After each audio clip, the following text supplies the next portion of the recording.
Hey everybody, welcome to another round of Canje Plays, and today we're getting back into Stars of Akarios, so we're going to continue. I've changed it from Mission 001 to Episode 001, so now we're on Episode 002. Because we may play more than a mission, we may play just a mission, we don't know, we gotta see how this stuff shakes out, so it's gonna be good. Hey Doc, what's going on? Oh, blame Canje for tomorrow's highway pilot? No! I take no responsibility. I take no responsibility. Welcome, welcome. Pull up a chair. Hey, please.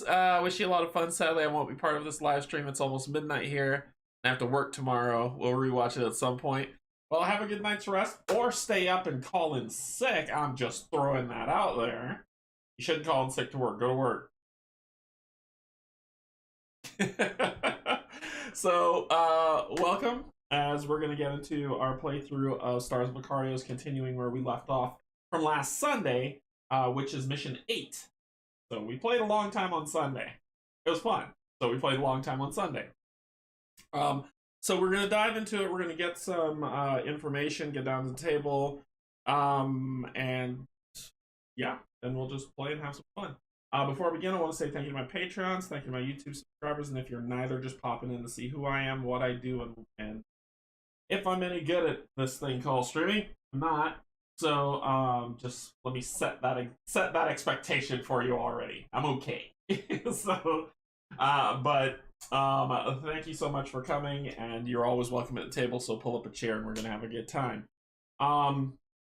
Yeah, I think we played a pretty decent game last time. There was some errors, but the chat was able to jump right in and be like, hey, you know, you missed this piece, so I retconned. So I went back, fixed it, and we were good to go. And I pointed out that I did miss the disadvantage on me as well as, but to balance it out, I did the disadvantage on one of the enemies when they attacked me that round. So that made sense. Other than that, I think we're pretty solid. If I missed anything, like some type of movement or directions, okay. All right, we're gonna move on past it. I will let you know, and I'm just gonna be straight up because I want to head this off. I'll let you know. I try my best. I read the rules, and I try my best to play as flawlessly as I can. I'm going to make mistakes.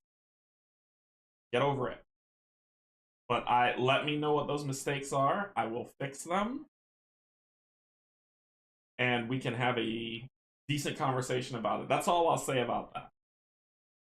If you get really upset and be like, this person sucks because they make mistakes, then I'm not the channel for you. There are other streamers out there who strive for perfection. They will be your cup of tea.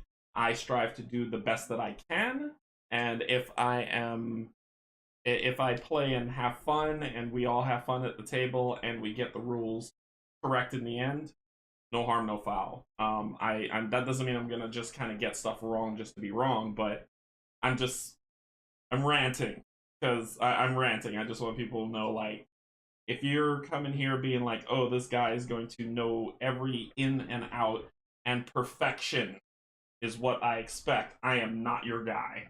Anyway, we're gonna play. We're gonna have a good time, and we're gonna get the rules as right. We're gonna do the best that we can. So, okay, let's get some information, and then we'll get down to the table and play some more Stars of Akarios. Alright, so this was recently released. I got this last week delivered. I did the unboxing, and then Sunday I played the mission, which is fantastic. I got an 8.8 on Board Game Geek already. Never, ever, ever let rules or rule mistakes get in the way of enjoyment. Gaming is supposed to be fun. Exactly, Doc. Exactly. But there are people who are like, no, it has to be right or else it's trash. And I'm like, then I am not the channel for you. Go find another channel that who loses the fun of the game because they're so worried about getting things perfect. Go to that. So I'm not worried about it. I'm about having fun with the people at the table and getting the rules right, and if they're not, recognizing it, owning it, and fixing it.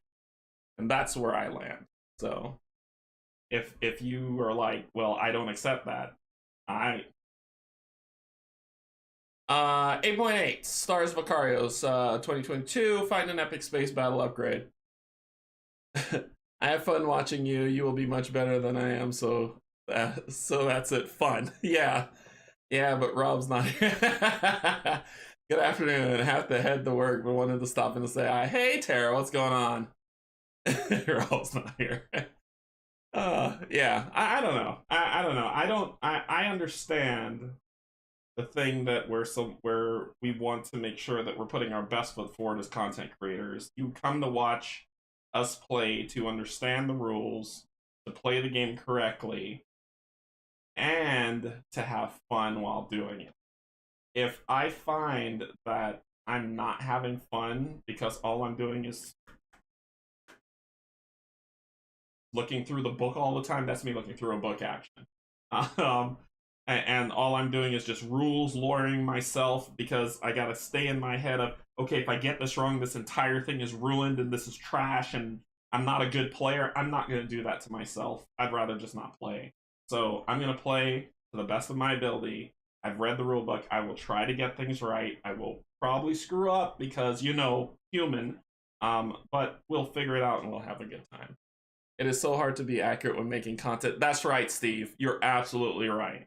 It's not easy when you're. That's the thing. For people who say, like, okay, well, you know, you get stuff wrong and you're doing this wrong and oh my god, you're a terrible streamer or whatever. Come sit here. Let me shine a camera on you and then you play this game. and get it perfectly right. I guarantee if that when you're not streaming, I get rules more right than I am because I want to talk to you, I want to engage, and I want to be able to tell you what's happening. You tell me what's happening and how we want to play this game. So I'm actively listening while playing a game. I'm gonna miss something. So my last Drop Bears video I covered was actually my third recording due to mistakes and inaccuracies. Wow. Yeah, yeah. And doing it live is another thing too, right? That's the one thing that people don't think when they go and they look at streamers who do recorded content. They don't realize that they like cut, slice, reshoot, retake, trash, start over. Like it's an incredible process and it's an incredible stressful process to bring that perfection to people to the community. And so therefore, as they mess up, they scrap that, go back, fix it, come back, go ahead, cut, clip, all that other stuff. But when it's live, there's no cutting. This is what you get. You get me. So yeah. Yeah, you get what you see. And if I screw something up, I screw something up. Let me know this is the reason why we're playing at the table together. Let me know. Let me correct it. Let me retcon. Let me put stuff back.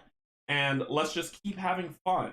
But if your rules lawyering or your perfection is going to get in the way of fun, I don't. That's your choice. I'm not going to knock you for it. I'm just not your guy.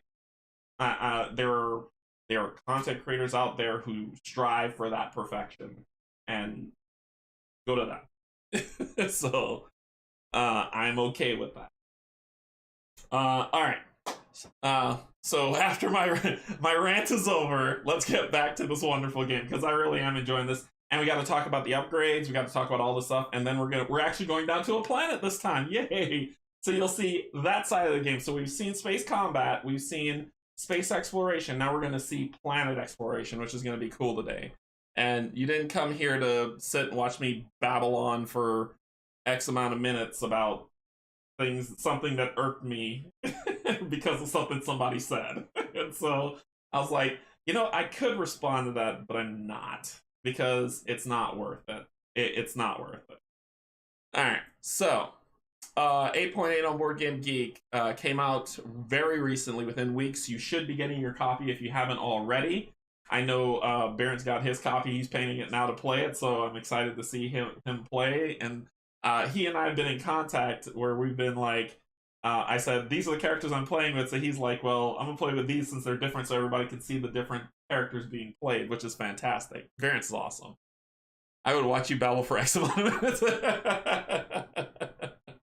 Thank you very much. 1 to 4 players, best play 2. We are going to be playing I'm solo, but playing 2 characters, so 2-handed. 30 to 120 minutes. We played 7 missions, 6 hours.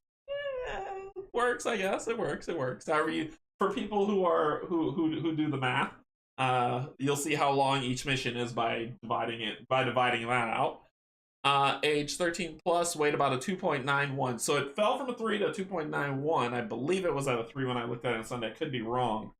And so I think that's accurate. As you build your character out in the Madara, like customize your character how you want, they'll add the complexity in there, but because it's you playing your character, you'll get used to it. Like, I'm used to the characters, and I'm playing two-handed, and I'm fine.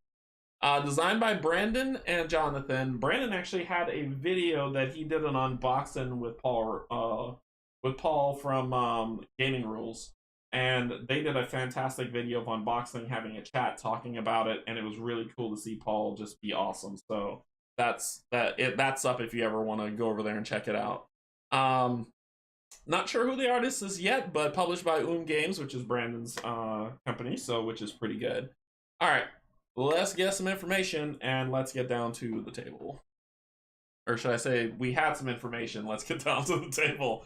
All right, we're still on our planet board because I got to reserve the space for what's here. I've emptied out all the enemies, as you've seen, and we did our planetary explore. I pulled that down a little so you can really see it, but we landed at a planet over here, and we took the 008 action, which we ran out of fuel, of supply on the Sparrow, so therefore each character took 1 stress.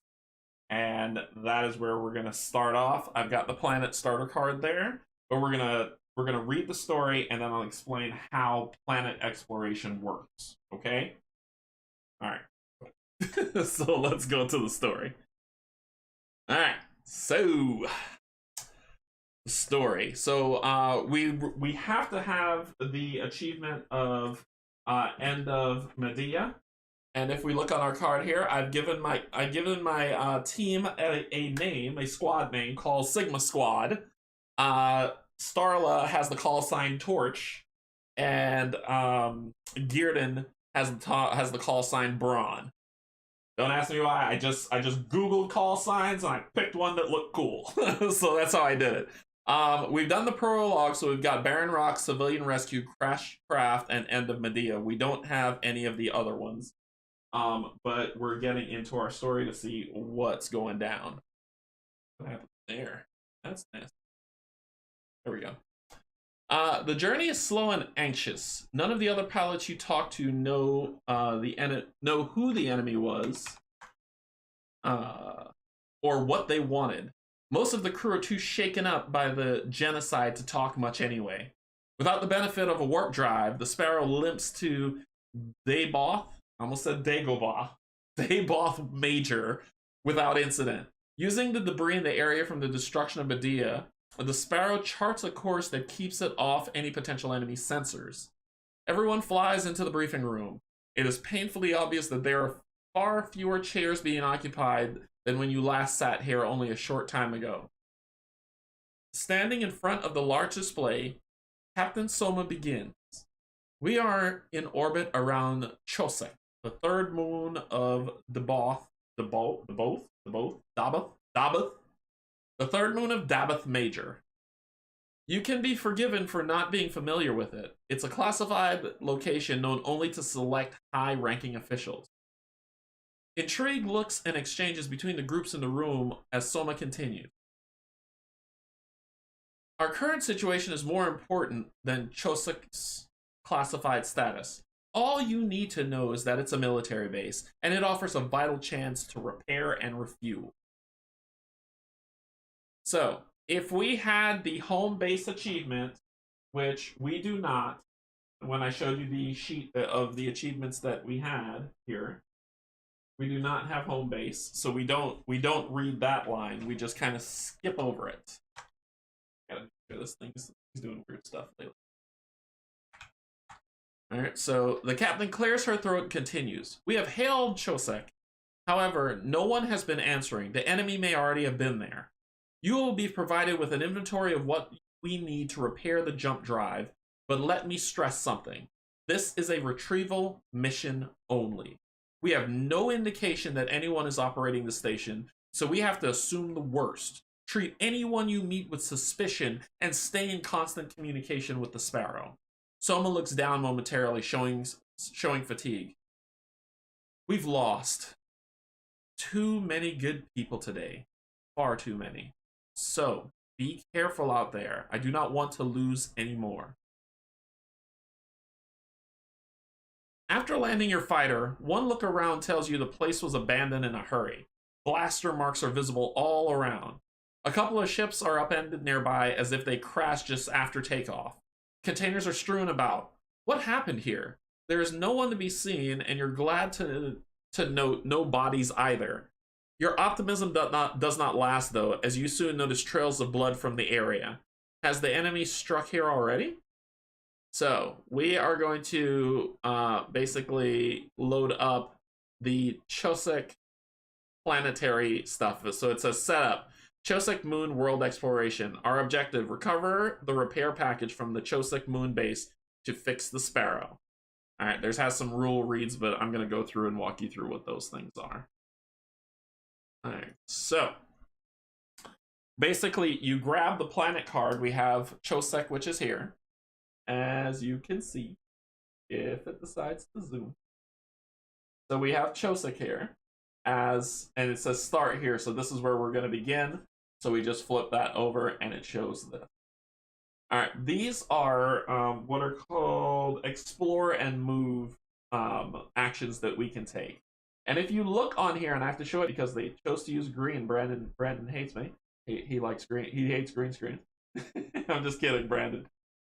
So if you choose to move this direction, you have to get two you just have to roll 2 dice. And whatever you get, you can use. But they're showing the wild symbols, which means it could be an attack or a move, and you can commit that to it to be fine. There is also, you can move to 3 here, which will cost 1. And we see some footprints that are going around as this is building out a picture. So we'll put this here. And then we will get our miniatures of our characters, which I have painted. Thank you. Thank you. So I painted them, and we're going to put them both on here. So we have painted miniatures to be played today. So they both start there. And I'll actually move it out this way. All right, now let's talk about world exploration, its setup, how it starts, and everything. First thing you need to do is take your character's pilot picture and flip it over. When you're on planet alert, you flip these 2 over. This is your character's, and I'll hold up Gearden so you can see his properly. And it's green, so I can't really show it. This is your character's health. So it's not hull or shield or stress, it's health. But you have these other abilities. There is charm, intelligence, dexterity, and strength. So those numbers that you see under there is the bonus that you get to that success rolls that you have to do. Does that make sense? Hey Elaine, what's going on? Hey, I am thinking of buying this game. Sadly, no stores in Canada have it in stock. Quick question for you. How are the standees? I have not popped out any of the standees. I got the ship upgrade, so I've been using the ship upgrades as the minis. However, the standees are pretty solid. They're typical standees that you can use. They come with bases that you can put them into. So I don't think that if you're like, I just want the base game, I don't want the bling, I don't want the extra ships, the standees will do you just fine. They will do you just fine. Okay? So Gearden, when you flip those over, the ship stays there and we put our ships here. So you set his health. His health is 7. So his health is basically hull, right? The green. Hers is 6. Matches her ship, that's funny. Then we talk about how much energy the characters have and how that works. In a solo game, that energy is represented as shields. So in a solo game, you have 10 energy total. In a 2-player game, you start off with 9 energy. 3-player game, 8. 4-player game, 7. So you have less energy to do things. How the game runs is it's played over a series of rounds. At the beginning of every round, the first thing you do is reduce energy by 1. Then you determine what you're going to do on that card, and you get your set of dice to use. This is your round, basically. This is your round. You can roll, when you roll all of these dice and they're all gone, that ends your round.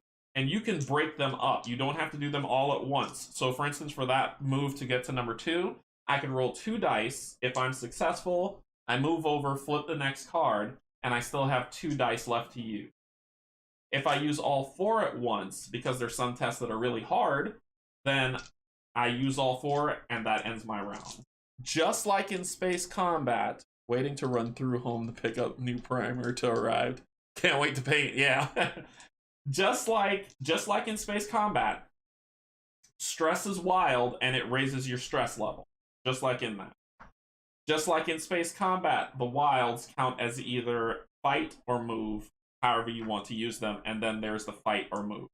These dice having a no-fail mechanic makes me really love this game. I'm telling you, Brandon, you're making me happy. So we start off with our character's health. We start off with our character's starting energy. And Starla has 1 on everything that she has, right? Whereas Gearden has 2 strength and 2 intelligence. Smart. He's a strong, smart man. He's smart. In terms of using these abilities here, you don't use them during exploration. This entire board is not used save for this section with your health. This is all you care about, and those dice are all you care about for this exploration. So, what happens when you run out of energy? When you run out of energy, you start taking stress. When you max out of stress, you start losing health. When you hit 0, you go unconscious. The barriers on here, like remember where we like if I do a 3, I gotta shuffle in a negative miss card, a stress miss card. If I do 5, same thing. 7, I get a trauma. 10, I get a trauma. That doesn't play in world exploration. It just goes up to 10, and then your health starts dropping. And once your health hits 0, you're unconscious. If both characters go unconscious, you read the failure side of the scenario. You have failed the scenario. And then you fail forward and keep moving. As we go through the exploration, I'll explain what everything is that you're seeing on the card, so that it'll make sense instead of me talking now and then you'll be like, wait, what did he say about that? I don't follow. So as we move to our next area, we'll determine what that looks like. So the first thing we do when we start a new round, as I said, is that we decrease energy by 1. Cool? So then we determine our pilot actions. Now here's the really cool part about this game and what I really love. You know how in most games it's like in Madara, it is Remy will go do everything she has to do, then Rook will go do everything he has to do. This game works completely different. Brandon's done a really great job with this because he's allowed, even in space combat, for turns to be played at the same time if you want, as long as you're attacking different targets. Same thing with world exploration. As long as you're not attempting to do the same thing, you can play your turns all at the same time. So that means for a solo player who wants to play 2, 3, or 4-handed, however you want to do it, I can send Gearden north, and I can send her east, Starla east, and it's not. I can spend 2 dice on Starla, send her east. Then I can immediately spend 1 die on Gearden, send him north, and then come back to Starla to spend her last 2 dice. So I don't have to play all of her round all together, all at once, at all. I can break up the entire round however I want. And I think that is amazing because it's like, okay, well, I want to try this thing. And usually when we play games, we'll say, okay, well, let me see what you're going to do. And then when I take my turn, I'll see if I can help you.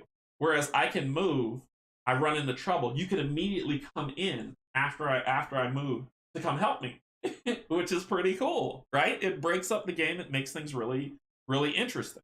Anyway. All right. So I think I've explained that it's basically 3 phases. There's the reduce energy, number 1. Phase 2, the pilot action, where we perform a number of actions such as if we're going to do something, commit dice to it, solve that, and then after we run out of dice, we hit the end of round phase where we collect our dice, and then we start over again. And that's kind of how it works. So as long as that makes sense, I think it's really cool that that's broken down. I've never played 7th Continent, but I heard this is very 7th Continent-esque. So, all right, here we go.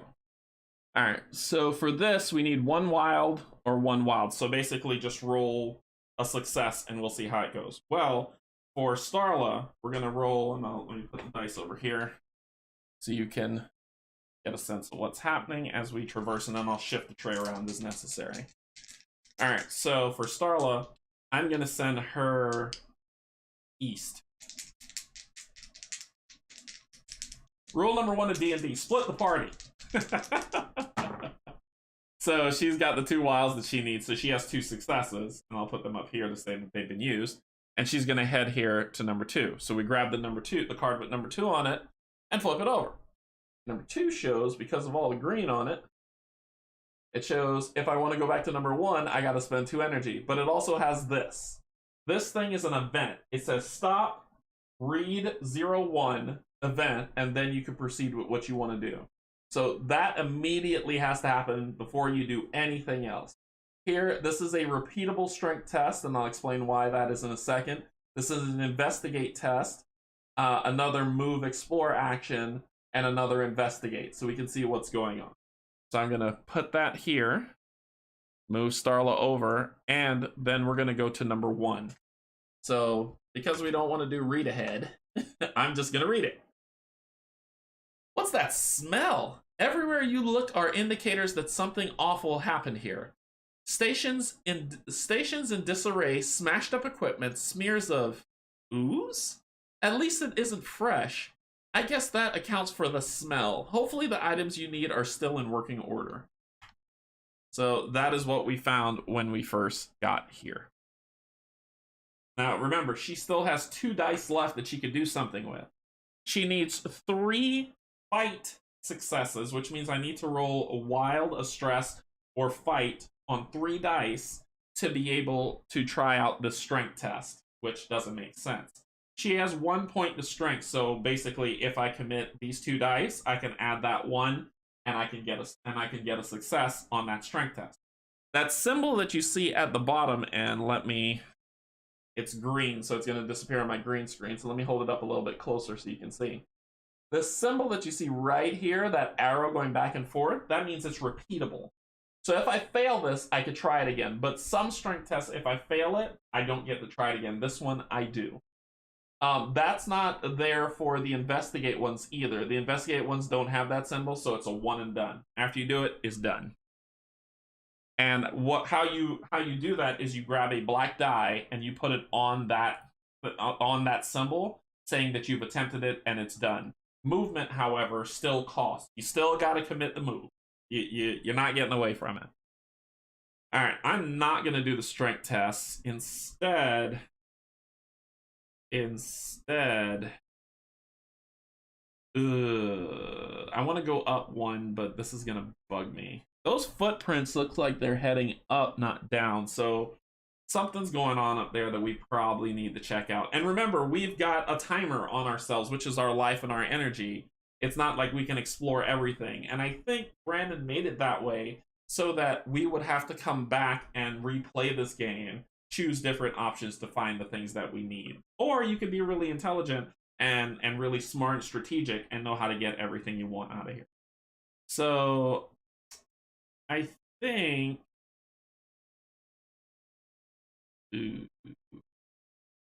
that strength test I really want Garrett to do, but let's have him go up. Oh, I rolled a stress, so he has to raise his stress by 1, and then he could use it as a wild, which I'll put it up here to move north. So I'll grab 3. That doesn't look helpful. That doesn't look helpful at all. So there's bloody footprints now. The footprints turn bloody. Not great. So it goes up to 4, 1, and then there's an investigative 2. So as you can see, it's building out this nice picture that we're moving to, and we'll move here. All right.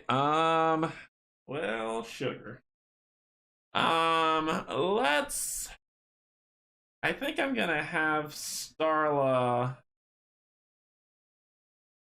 I'm gonna have her look at 15. I want to see what 15's about. So I gotta use 2 of her dice.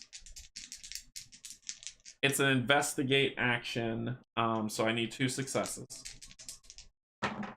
I got them because it's wild, so I can commit these 2.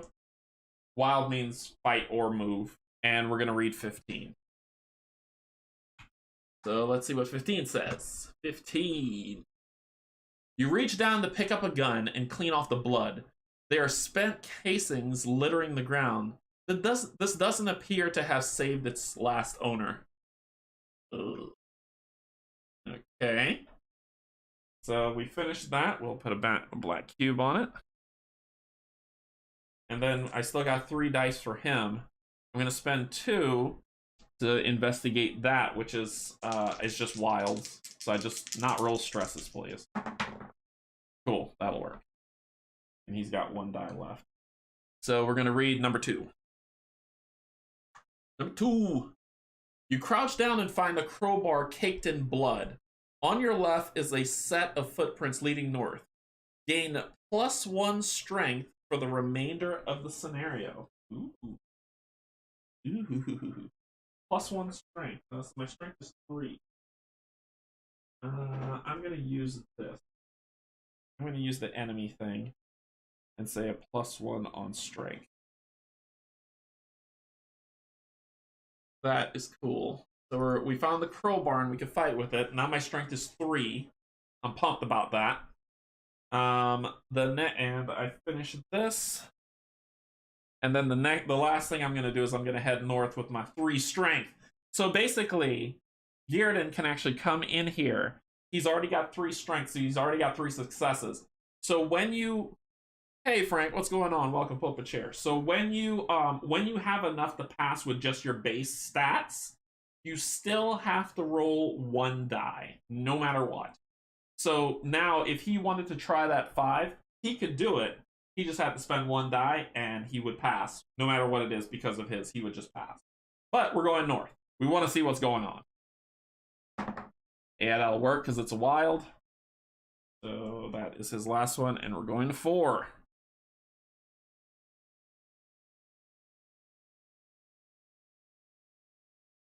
There's a dead body, and there's a repeatable intelligence check. He's got 2, so he just needs 1 success, which is a move. Notice on there it's just green, which means he has to pass. He has to roll 3 greens to be able to do this, but because I have 2 on intelligence, I just need 1 green to be successful, and this is repeatable, and this one is the wild for 21 to investigate. And that's where we are. I'm gonna pull this down a little. I don't want to get too far outside of myself. Here we go. It's not straight, Canje. You're killing us. Get over it. All right, so we're both out of dice. There's nothing else for us to do, so that ends the round. We collect our dice back, and then we rinse and repeat. Reduce energy. Continue play. So Gearden's found something interesting. So he is going to... Oh, I'm supposed to move here, sorry. He found something interesting here. So he's going to do that intelligence check. All I need is 1 green. So this is where it gets weird, right? If I say I'm going to roll 1 die because all I need is 1 green, if I roll a stress, a green, or a wild, I'm good. If I roll a fight, I failed that test. But I'm gonna roll with the punches on this one and just see if I can roll it. Just like that, I failed the test. However, I can spend 1 stress, I can gain a stress to re-roll that die. There's not really stress reduction when you're in this game, so sure, why not? YOLO. If I roll another red, I'm just gonna be sad. Yeah, I'm done. I knew that was gonna happen too. Shoot, this is gonna be a short round for him. Let me roll 2 dice on the investigate. Actually, I'm gonna roll 2 dice on the intelligence one because it's repeatable. Alright, I'm gonna just take the 1 stress, so my stress is up to 4. I'm gonna take the 1 stress to make it work, and this dice will just go away. So, because I have 2 intelligence plus that 1 stress, increasing my stress to make that successful, I'm gonna read number 7. Oh, actually, there's a failure for number 7. So I tried number 7 and I failed it. It says, something goes wrong in the middle of your hack. A jolt of electricity explodes from the terminal. Take 2 damage. 1, 2. So I took 2 damage. Then, successful. You definitely hack into the door's system. Explore and move to card 7. Explore and move to card 7. Okay. I should have probably done that information thing before, exploring and moving to card 7. Where is this supposed to go? It looks like it goes here. Is this card 7? Card 7.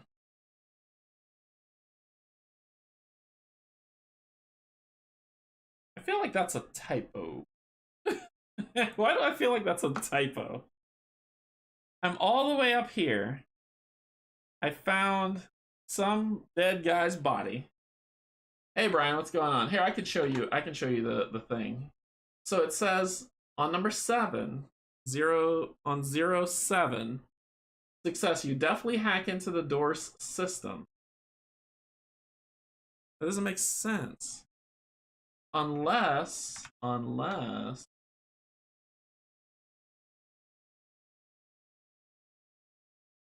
no, it's what it is. It's 7.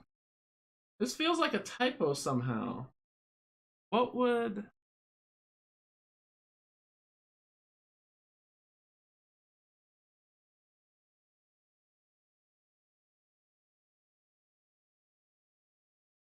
Same thing we do every night. Well, it said explore and move to card number 7. So I guess I found it and then I just kind of walked in. That seems broken, but sure.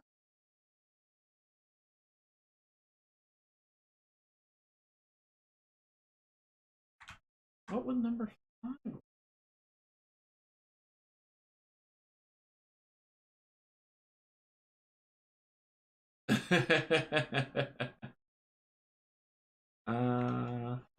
That is strange, but okay. So explore and move to 7. Sure. Sure. That is very strange. So there's no stop there. This would be coming from 4. This is coming from 4. This is number 4.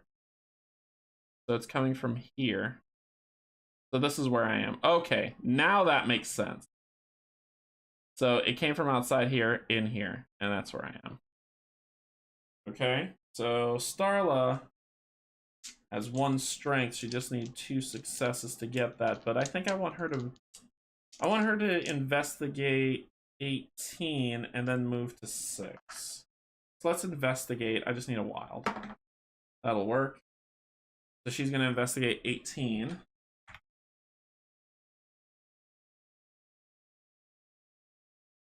Project Rebound, entry 0014, day 1. After countless submissions and proposals, arrival has finally come from the head of the Akarios Institute. No doubt they see the benefit in soldiers that heal 3 times as fast. I hope the medical impact will be more widespread than the military application. Rather looking forward to starting active testing tomorrow. Lead scientist, Dr. Romero. That. Then we're going to spend the die to go to 6. That's a stress. 1 per stress by 1. We're going to use it to move to 6. 6.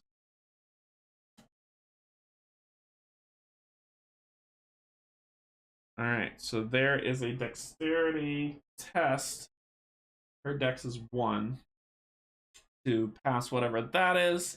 There's an investigate. Let me hold this up so you can see. There is an investigate, a dexterity, an investigate, a move to 11, and we came from 0. Okay. She's got 2 dice. She's got 1. You know, if I fail, I'm probably going to take some damage.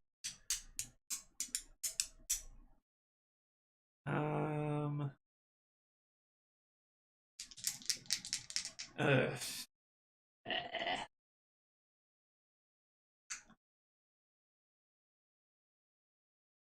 I don't want to risk it.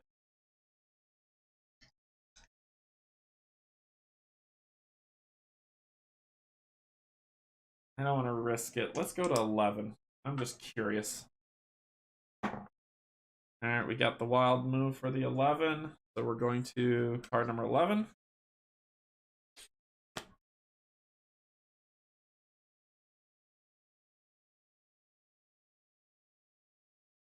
Two investigates, one that's repeatable might be important. Another investigate, and then we're starting to turn corners.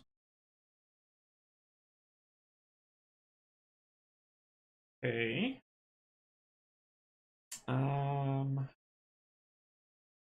This actually doesn't matter. I'm gonna do this. No, it's an investigate, not a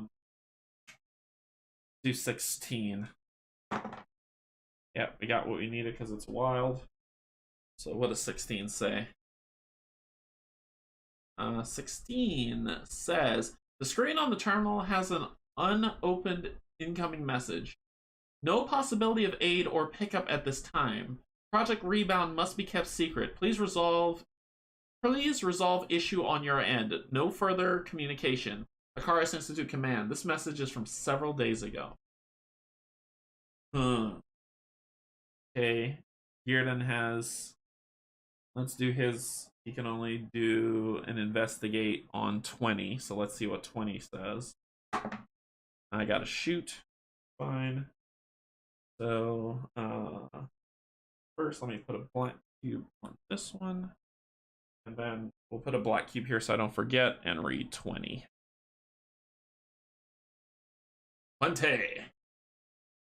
There is a dead body on the ground. You carefully step over it. Thank you.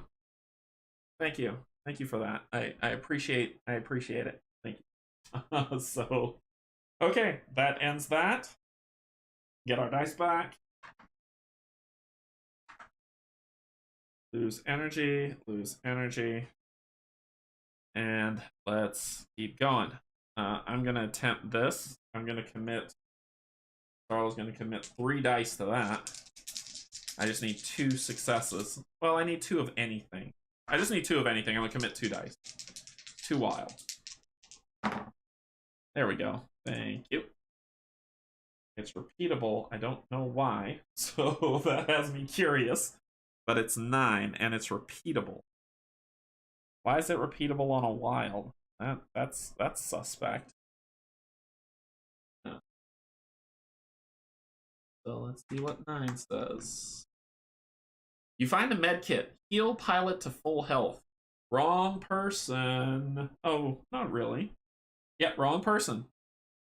So, wrong person. I need it on him. Alright.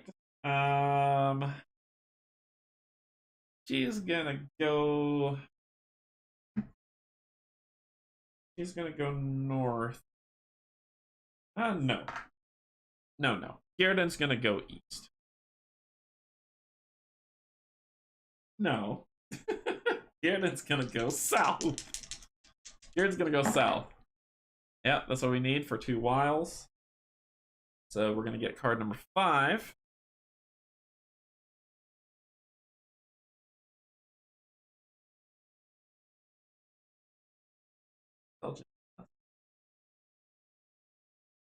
He can pass that test easy. So he's gonna move here. An intelligence test, and he has 2, and it has to be green. He is. Can I just do the strength test and walk through the door? Let me pause on him for a second. Let me have her go north. Go north, and she's going to 10.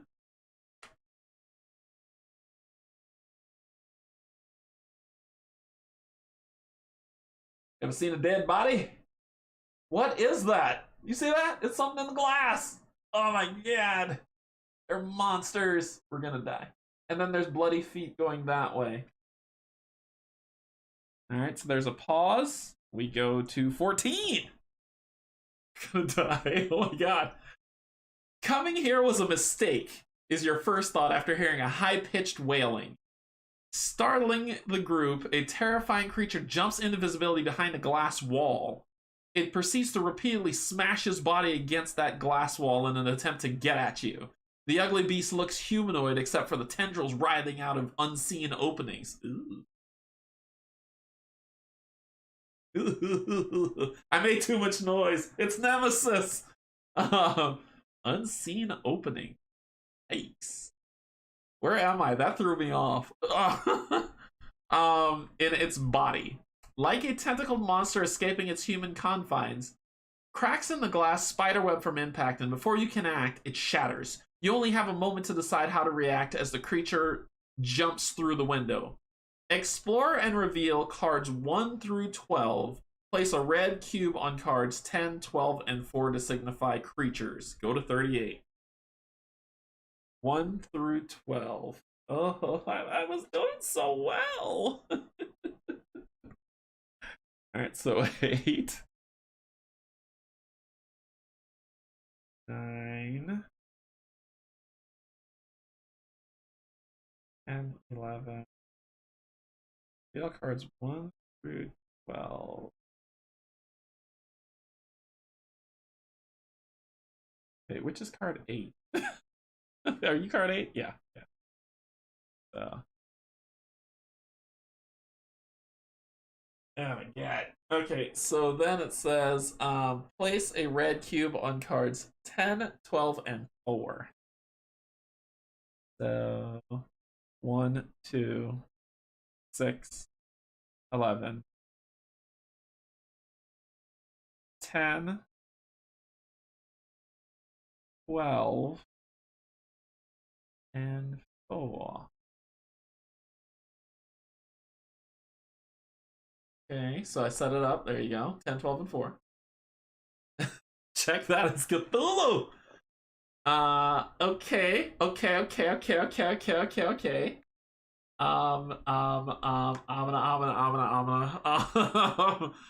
go to 38. Okay. Creature encounter. This uses your action dice as a normal action would.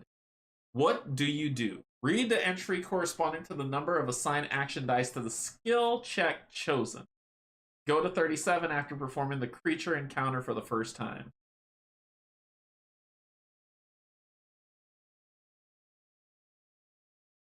So, either. Oh god. Okay, so so either we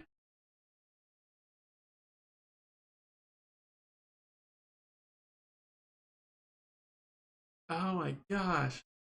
This uses your action dice as a normal action would. So we need to go to 37 after performing the creature encounter for the first time. Okay. So we can run or we can fight.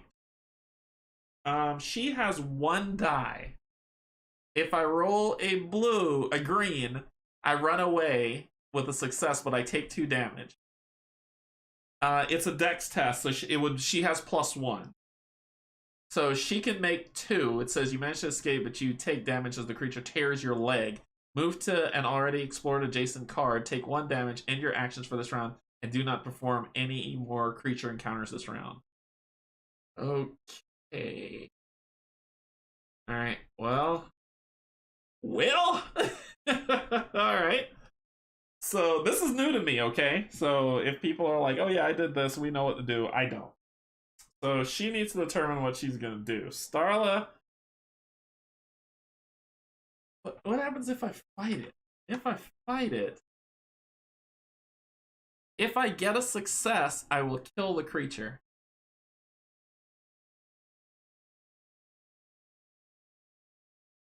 I'm gonna fight it. Starla. But Torch doesn't deal with this. Let's do it. We're gonna fight it. So I need a fight symbol, a wild, or a stress. Ah, yes! Haha. So I got a fight plus my 1 for strength. So plus my 1 for strength, so I got 2. So it says you fight and kill the creature, but not before taking some damage. Take 1 damage and remove a cube from the card. Boink. And I take a damage. Okay. Alright. My turn.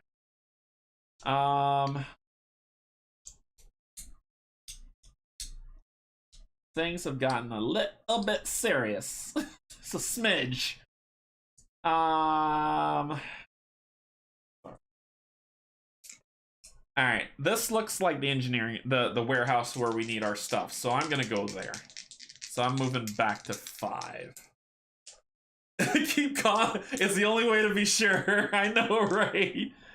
Actually, no, I'm not. No, I'm not. I'm gonna go down. I'm gonna do the strength test. I already have 3 successes, so I'll roll that. I get a stress, but I still succeed. And I move here, and then I'm gonna go this way. And I just needed a wild, so I move that way. And then it says after the first encounter, go read 37. So let's go to 37 and see what happens. There is no end to, it says, go to 37 after performing the creature encounter for the first time. So, which I did. There's no end to these creatures, and they seem to be spreading throughout the research facility. At the beginning of each round, spawn 1 creature using a red cube in each explored card adjacent to a card with a creature in it. Oh no. No more than 1 creature can be in a single tile. If there are no creatures on the board at the beginning of a round, spawn 1 creature on cards 4 and 10. If a pilot is in a room when a creature spawns on the same tile, or if a pilot moves onto a card with a creature, the pilot must perform a creature encounter with their available action dice. If a pilot has no available action dice, they perform the creature encounter at the start of their next turn. If the player successfully runs, this ends their action phase. If the player successfully fight, they can perform their actions as normal. Dang. Okay, this is gonna be fun. This is gonna be fun. Okay. So, that ends the round, and it says at the beginning of each round. So we get our dice back. Lower. Oop, the 5. And then at the beginning of each round, it says, at the beginning of each round, spawn 1 creature using a red hex in each explored card adjacent to a card with a creature in it. So, boink. Boink. Boink. And boink. Okay, so when I start my turn, I have to start fighting these things already. Alright, so I'm going to commit 2 dice, because I have to do this, because it says, if a pilot is in a room when a creature spawns on the same tile, or if a pilot moves onto a card with a creature, the pilot must perform a creature encounter with their available action dice. I tell you what I'm going to do first. I must do it. I don't know order of operation because I could get Gearden in there and kill him. But let's do the Starla thing. I'm committing 3 dice with Starla. I got a stress and I got 3. So I'll increase my stress by 1. And I got a 3. It says when I get 3 plus 1 for strength, that's 4. You fight and kill the creature, remove the cube from the card, and I have to use 3 dice for that. Alright. Let's go. So I gotta move. I'm gonna move here. I got a wild. I'm gonna move here. I got a wild. I'm gonna move here.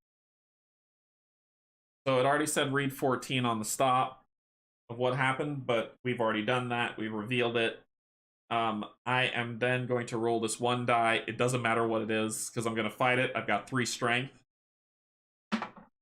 I get a stress, but you're dead. Alright. That gets rid of that. All right, Starla's got 1 die left. She is going to... We got to go to that storeroom and get what we need. Whatever we need is in that storeroom, so let's go. Let's go, let's go, let's go. Gonna move here. And that's gonna end the round. So next round we get 4.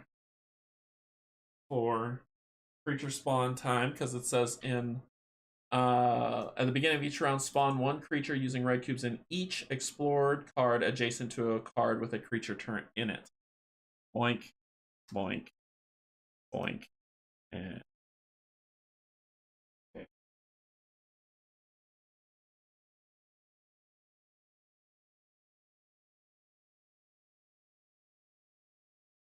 All right. So, next thing to do, next round, Garden's going first. He's just going to use 1 die. He's not going to use that die. You have to roll a die. You don't have to use it. So that's 3. He's not going to get stressed out. He's then going to... oh, man, there's a lot of investigation on there. Well, you got to get one, and then Starla has to get the other. That's just how this works. Let's go. Let's go. Yep, that's enough, because you just needed 3 wiles. So you're doing that one, which is 4. What is 4? These goods appear locked tight and there's no way in. There's no reason to make noise trying to force them open. Awesome. That is not helpful. Alright, Starla's turn. Grab her dice 4. She's gonna search 23. You gotta get the gear and get out of here. So she got the 3 wiles that she needed. 1 die left, and she's gonna search 23.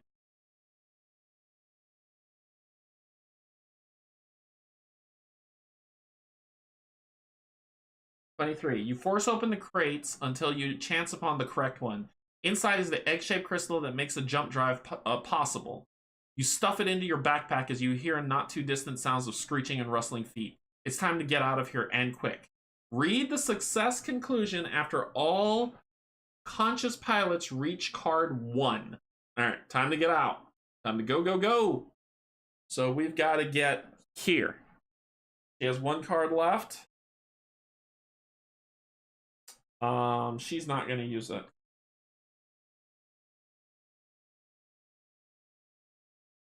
So, okay, get our dice back.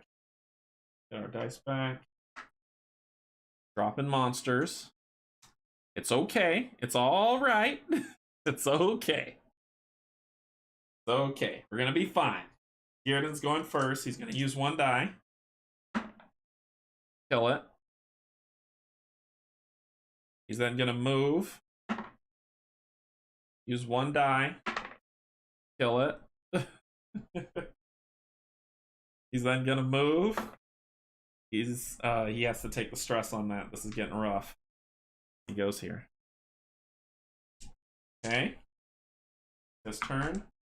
Starla is going to move. The stress makes sense. She's gonna move. Ooh, she's got 2 dice left. Ooh, oh, man. There's going to be a monster that she's going to have to deal with if she doesn't. I've got 3 rounds left. I should be able to make it just fine on the 3 rounds. So that's going to end. I'm going to stop her turn right there. I'm not going to do anything else. I can repeat 9. Was 9 the heal? Was 9 the heal? 9 is the heal. Ooh, ooh, ooh. She's going to repeat 9 on hers. It's repeatable. Success. She'll take a stress, but she'll heal. Her health is 6, so she'll heal her 1 damage. Okay, cool. That ends. Their turn. New round. Energy goes down. Get our dice back. Spawn monsters. Boop, boop, and boop. We got this. Alright, so, Gearden. The man with the plan. Boom. Move. Kill. Move. Kill. And you're like, well, you're rolling moves. You're not getting successes, but you don't understand. I don't need to have those. I have, oh, sorry, wrong dice. I don't need to have those. I have 3 strength already as a mod. I auto win. I just have to roll a die. Starla's turn to go. Starla is going to, and 3 attack on a monster.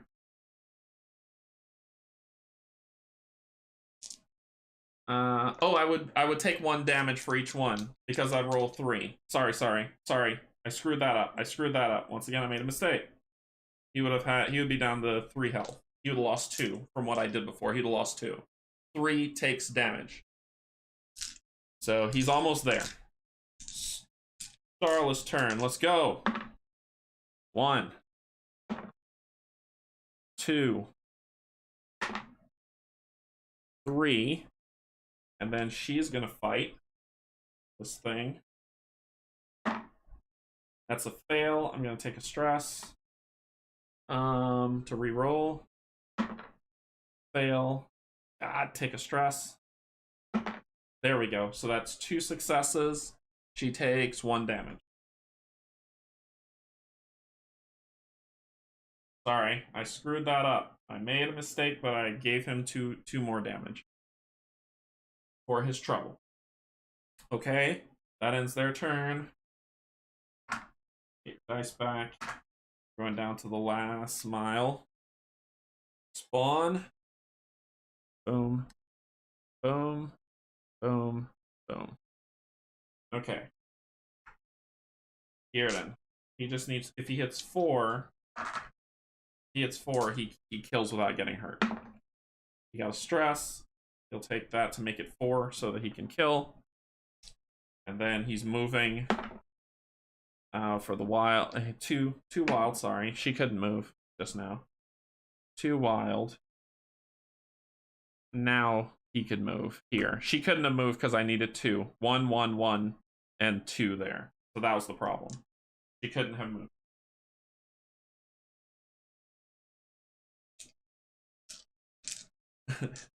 Starl's turn. She needs 2 to move. To move. And then she's going to roll her last 2 dice. Take the stress. Get the success on the fight. Take the damage. And we're done. And we're done. We're done. We got what we wanted and we're out. So, just to reiterate for people who are watching later and probably yelling at me and telling me I suck as a gamer, I did forget that 2 gave 1 damage. So, I know that he rolled wilds and strengths, but then 2 of them were walks, were movement, which means he would have taken 2 damage. And you know what? For the heck of it, I'll give him 3. How about that? Make you feel happy? He's down to 2 health. But we got out. Hey, Brendan, what's going on? Doing some world exploration. What's going on? Welcome, welcome. So, we completed that, and we go to the success. You get back to your ships just in time. The creatures swarm towards you, but a few blasts from your ship's aft cannons clear a number of them away. You pull back on the controls and lift away, leaving the chaos below. You can't get back to the Sparrow's hangar fast enough. Once you have docked, you sit in your cockpit, catching your breath, trying to make sense of what you've just seen. You barely notice Grease approaching, laughing as she looks at you. The look on your face. Ah! I bet you haven't been that scared since your mama came after you with a wooden spoon. There's an awkward silence, and the pilots stare blankly at her, still too shaken to get angry. Grease shrugs obliviously. Ah, for crying out loud, get over it. You're all here, you've got all your fingers and toes. That's better than most other people today. Now where's my equipment?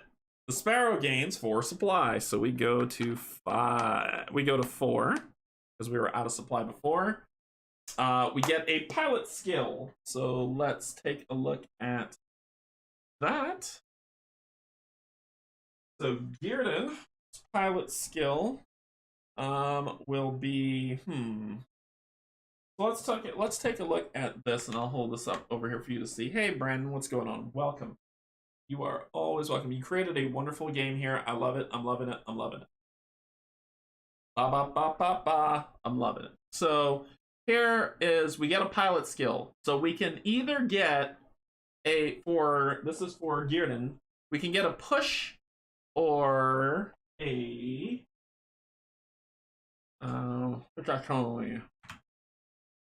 reroll. A reroll. Either a push or a reroll card in our modifier deck. Or we can try to get a we got a +1 card. We could try for a +2 and a +1, or we could try for a +1 and a repair. I think I'm gonna go for him to travel along this track. You can start at any one to kind of diversify what you want, but you have to build up. So I can't be like, oh, I want this. I gotta start here and make my way to that if I'm gonna do it. So I've already got this one, which is the +1 card and the push. I can go for this or a reroll die. Knowing me, the reroll die might be fantastic. I don't like zeros. I really hate -2s, but this comes with +2. This does as well. You know what? I'm gonna go for the reroll for Gearden because y'all know my dice rolling is off.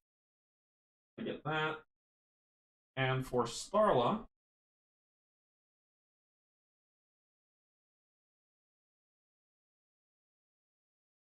is a jam. The hack might be nice. So I'm actually the rotate might be cool too. Oh, all these are so good. All these are really, really, really, really good. I'm gonna go this way. I don't know why. Just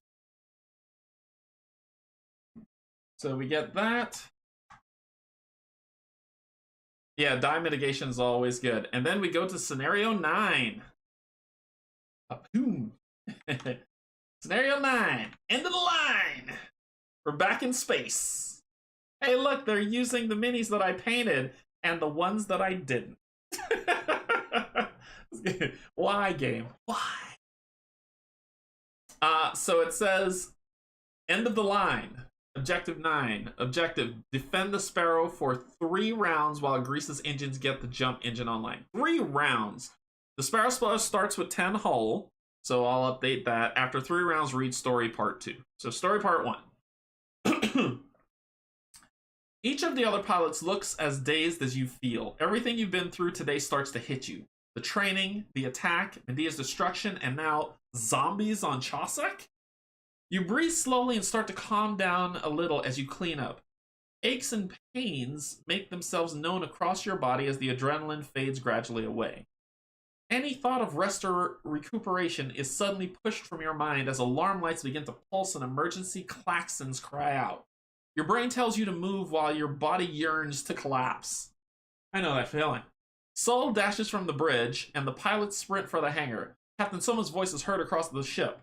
All pilots, get back into your fighters immediately and scramble. I feel like he stole that from Starcom. This is a red alert. Hostile ships will within firing range. The Sparrow is immobile while Grease's team gets that jump engine online. We're vulnerable. Engage immediately. This is the day from hell. Sigh. In the interest of public safety, I must go. I'll catch it later, Doc. Later. Thanks for joining. Thanks for joining. If you don't know what Starcom is, just pull up on YouTube and look up Starcom intro, and you'll hear him say, "Fighters immediately to your ships. Scramble. This is the day from hell." All right. So, special rules. Spawn the Synthetic Titan on A. Synthetic Titans only target the Sparrow. Synthetic Titans' attacks still affect all other ships. Okay, so it's nasty. Solid. And we've got lots of elites. This is a fun day. This is a fun day. All right, so let's get this set up. Big fun. Big fun. And we clean up Chaucer. We put our pilots back in their ships.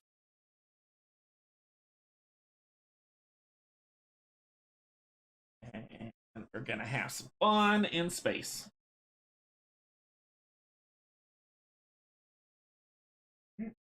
Over here, I'll fix that up later. And let's set this thing up. Let's do the thing.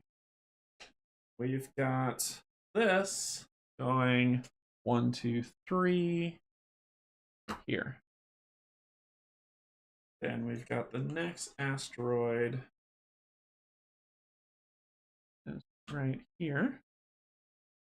Then we've got nebulae that are it's 1, 1, 2, 1, 2, boom, it's here.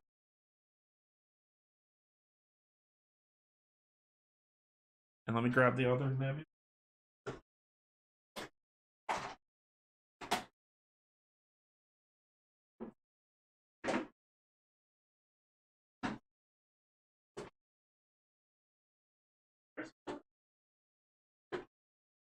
Other nebula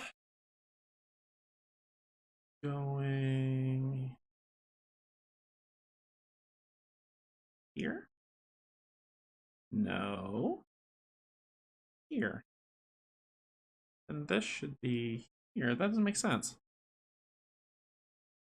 3 over. 1, 2, 3, and it's here.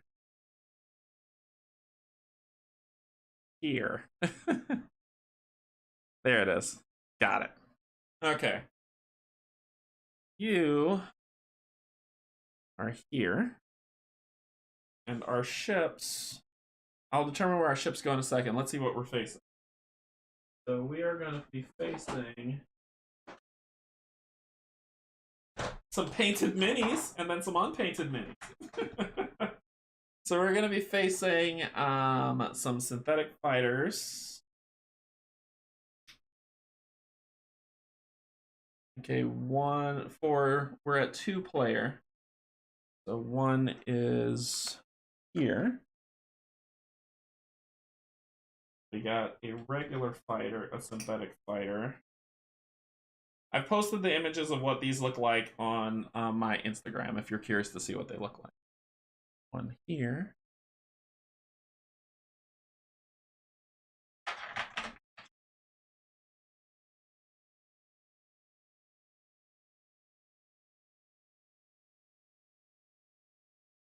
Three, right? 1, 2, 3 here. Facing this way. And then we got our big nasty. Got our big nasty. The ones that I didn't paint. And no Locatar will not be giving them 5 health. Because they're unpainted.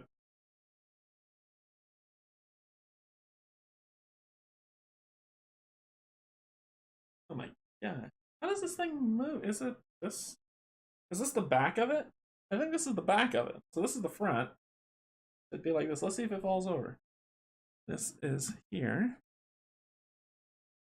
So we've got 1-player, 1-player, 2-player, 2-player. I heard that in my look at her. Okay, cool. Good. On the planet, we're dealing with what we're dealing with. That's what we got. And then we've got spawn point A. And the special rules says, so Sparrow has 10 health, 10 shield, or hull. The special rules spawn the synthetic Titan on A. Synthetic Titan. Why is that not an image that's here? I don't know what it is. Synthetic Titan. Let's go to the rulebook and see what's there.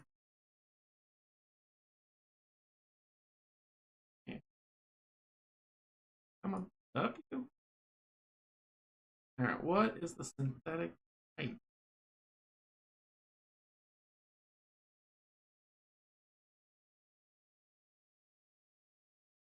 The characters. Oh, what's here? Enemy punch counts. Do they have names? Maybe they have. Nope. Let's see. Let's pull out the cards because that's what I gotta face. So let's take a look and see what they are.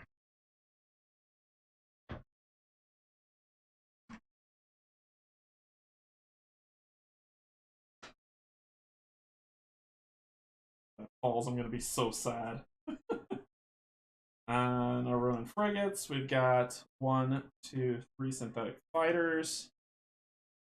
We've got a synthetic cruiser and a synthetic. Oh my god, why? Why do you have me facing this?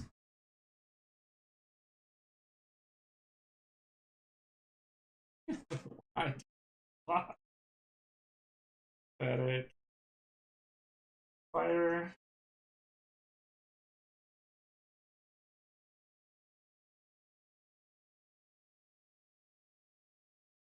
Synthetic cruiser.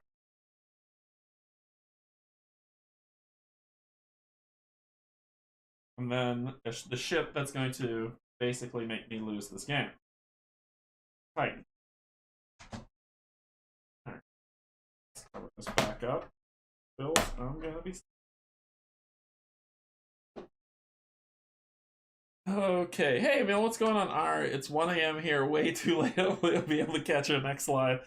Yeah, on the weekdays I play at well, later in the evening. On the weekends, it's in the morning where you're able to catch it. Okay. Y'all want to see the synthetic titan? And the death of my squad?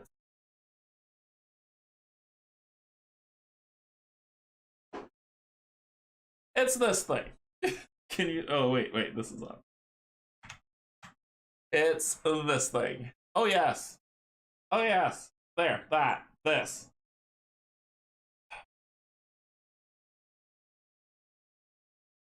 Oh my gosh, is this even gonna fit on? I think I have to put this on. No, this is no way that's gonna be able to be stable on that small one.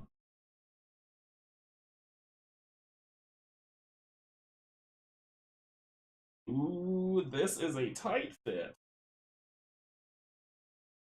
There it is. I'm gonna die. Oh my god. Okay, so yeah. Yeah. So let's do this. We've got sorry, I gotta go back to the book to see what's elite and what's not. Okay, so we've got 1 elite, I'll call it number 1. 1 elite synthetic fighter. We've got 2 normal synthetic fighters. We've got a normal synthetic cruiser and a synthetic titan. But I'm assuming it's not elite because it doesn't say that it's elite. It's just terrible. Gotcha. So, synthetic titan. Okay. So, let's talk about the strength. I won't bring up how much extra health unpainted bosses get. So, the synthetic fighter, elite, gets 6 hull, 4 shield, does 3 attack, immune to target lock, and radar jam. So you're gonna get 6 hull, 4 shield. The normal fighters get 6 hull, 2 shield.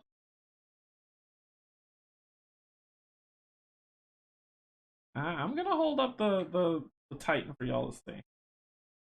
The cruiser gets 8 hull, 6 shield, and is immune to target lock. I'm supposed to win this? 8 hull, 6 shield. And then the Titan. The synthetic Titan. Brandon, why'd you make this? Why'd you make me fight this now? Come on, focus. There we go. It's got 15 health per pilot. So it has 30 health, 30 shield, and is immune to everything. Attack 6. 30 health, 30 shield. Fabulous. Just what I wanted. 30 health, 30 shield. 15 per pilot. So in a 4-player game, you're not beating it. So, oh boy. Alright. Oh, I gotta put the numbers in. I don't have this anymore. Your stress is reduced. We go back to ship strength. So the Argonaut, I believe, is 8 and 1, and the Makava is 6 and 1. Alright. Let's do the thing. So you are the elite. Over here, you will be 1. With the Force. You will be 2.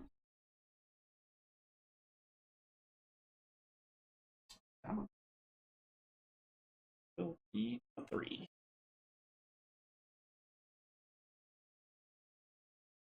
And then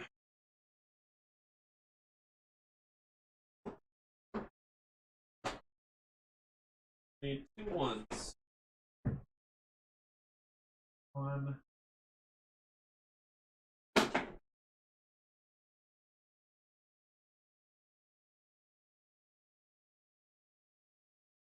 Does this even need, like, is there, are you ever gonna fight more than one of these things? That would just be sad.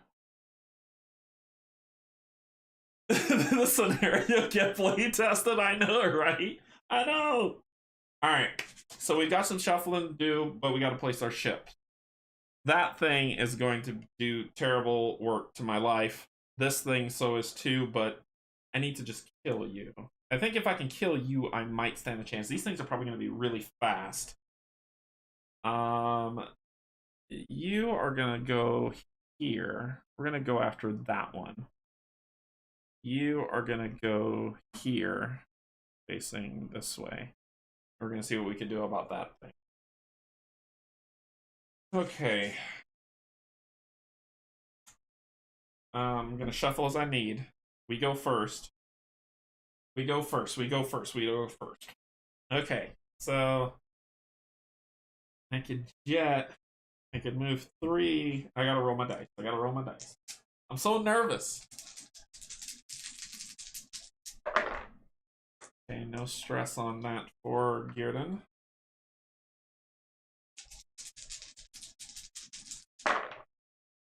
That's not cool, but we will make it work. Okay, so Gearden could go 1, 2, 3. 1, 2, 3. Rotate. And then photon blast.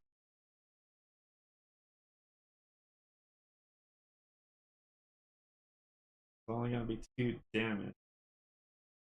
Like a target lock, sorry, behind, because they can be target locked. Like a target lock and then roll with advantage. Hopefully pull the crit. Do 6 damage. I think to kill him I need to do 8. I could make him unhappy. I could definitely do that. So we gotta protect the sparrow though. 30 in health. Okay.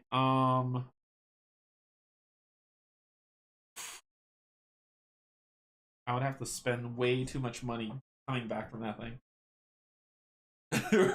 Fly, you fools! Starla. I'm thinking of starting positions. That's why I'm thinking if this is the best thing.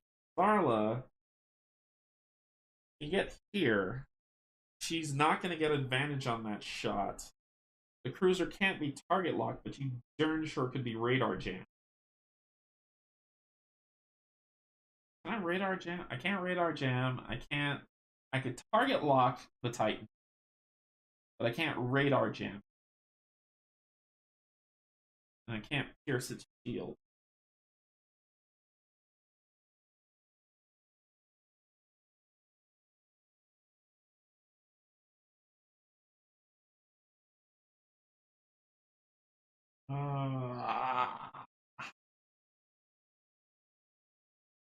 I don't know if I want her there. This is a quick win, and then we could get back to the ship. But this thing could do some nasty damage.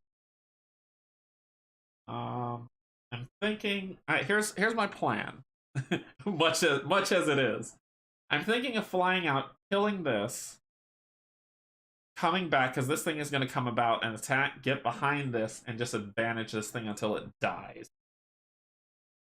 I think that's what I'm gonna do because I just gotta last. I'm sure I have to last more than 3 rounds, but I'm just gonna try that out and see what happens. Okay, so let's go. 1, 2, 3. 1, 2, 3. Rotate. And this one has more supply. Oh, but I can't hit it as hard as I'd like. I'm gonna target lock him first. So he's gonna be target lock number 2. You are target locked there. And then I am going to shoot. Spending 1 supply to do 2 damage. And I get to roll with advantage. Because you're target.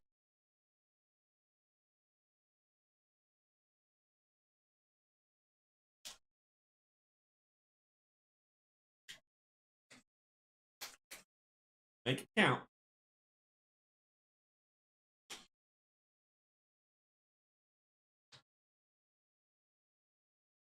All right, here we go. With advantage. So that is 3 damage. Hitting you 1, 2, 3. Cool. All right, you've got the long shot. Let's make this magical. 1, 2, 3. Ah.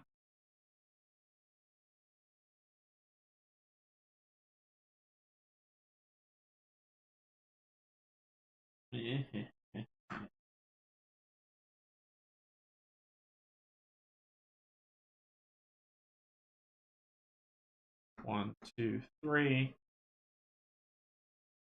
Raise the stress. 1, 2. Then a long shot. And this pierces shields, my good friend. But you don't have any, so it doesn't matter. My job is to do that, then spin and get back to the ship. We gotta say, well, like I said, I'm gonna spin the fight that. That's my next target. If I could blow up that cruiser, I'm gonna be so happy. Alright.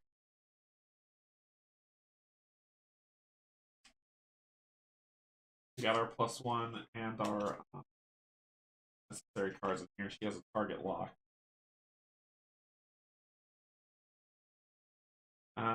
Actually, before I shoot... No, not yet. Not yet. We're just going to shoot. -1. So I'm only going to do 1 damage to you. You're down to 4 health. And that ends my turn. Okay. I should have used the targeting computer. So this is our new abilities that we got for the upgrade. But let's deal with what this is. Oh, and Brandon, I don't know if you're still on there. If you could point me to the breakdown of these in your rulebook, please let me know. Because I was looking through the rulebook, scanning through it right before. I could have sworn I saw it, but I can't find where it has what those cubes set to. All right. The elite goes first. So this is a synthetic fighter. Tight goes left. Number 1 on BGG hotness. It's a fun game. It's a fun game. It's a really interesting. Doc said that it, who's one of the members of the community in the chat, and he said that it is 7th continent, Madara and Gloomhaven in one. All games I'm agreeing with. I think it's better than Madara. Sorry. I just do. Alright, so what's our first thing going on for them? They are going to rotate, shoot if they can't shoot, move, and then do stuff. Okay, so you are going to rotate. You really... Yeah, you can. You'll rotate. You can't shoot. You're then going to move 3. 1, 2, 3. You're going to rotate, and you're going to shoot, but you can't. So you can't do the attack action. Number 2, you're going to rotate. You're going to shoot because you can. The Argonaut is in range. You're going to get a sticking shield. Barf. And you get +1 to this attack. So you're going to be doing 4 damage. Unless I draw the miss card. 4 damage.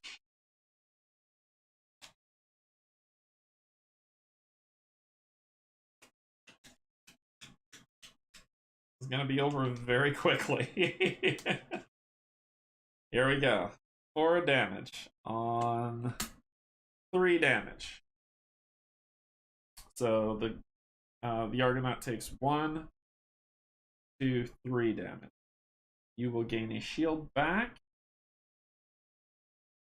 And then you will move 3. 1, 2, 3. You can't, so you're not going anywhere. Alright, that ends the synthetic. Now it's time for the cruiser to act. My favorite space, my copy is still stuck in the same black hole that Kanji's Bart's like fun again. My favorite space game is Battle Stations. It's probably the closest to an RPG of any board game I've played. I've never heard of Battle Stations. I'm gonna check it out. I'll check it out. This so far is a lot of fun. I like the ship combat. It's very tactical. You have to be very tactical. All right, cruiser. What are you doing? The cruiser, put this here, is going to rotate. It is going to fire on a target within range 4. 1, 2, 3, 4. Nope. 1, 2, 3, 4. Nope. So nobody's within range 4. It is going to target 4 targets within range 4. Oh god. So then it is going to move. All right. So how this is it's going to go here and here. Then it's going to 4, not enough range. 1, 2, 1, 2, 3, 4, not enough range. Oh, thank God. It's gonna rotate. It's heading for the ship, the one with the highest hull. The closest, first off, was here. 1, 2, 3, 4, 5, 6. 1, 2, 3, 4, 5, 6. Then the one with the highest hull, which is that one. So it's gonna rotate. It's gonna fire within range 4. 1, 2, 3, 4. It can't do anything. Its 10 ends.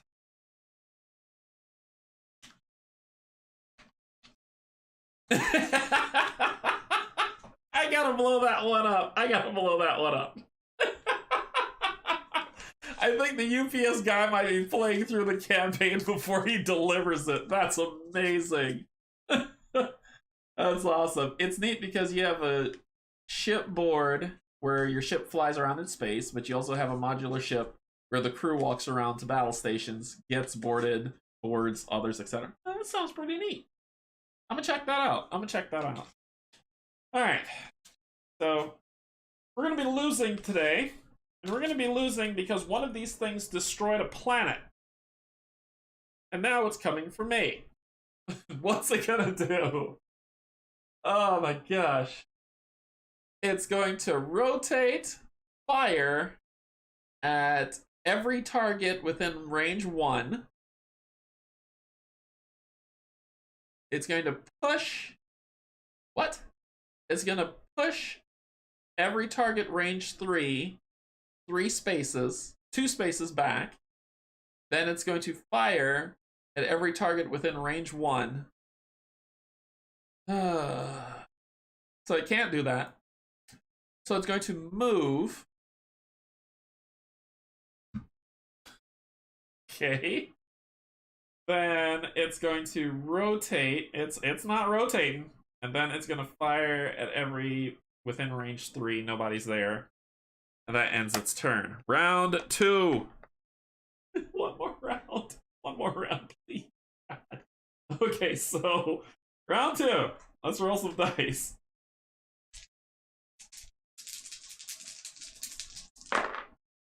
Lots of movement. Alright, we gotta get to that cruiser. That was the target. So Argonaut, you gotta take care of that. I'm going after the cruiser.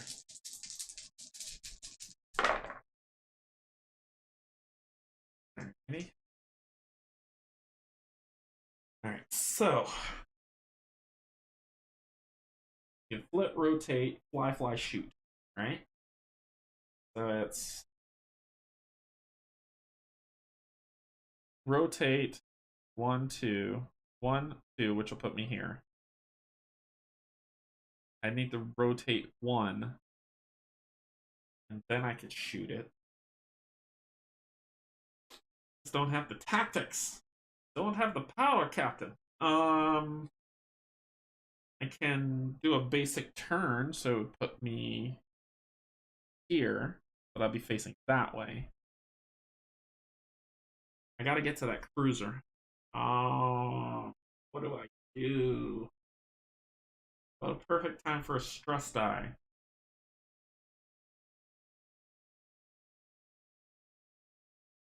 The Argonaut might have to do it. I might have to flank. And then burn. So use the stress to rotate. Well, I wouldn't need to rotate with the flank. I just do 1, 2, 3, boom. Boom. And I'll be facing this way. Then I can move 1, 2, 3. 1, 2, 3. And I can hit you, but it won't be with advantage.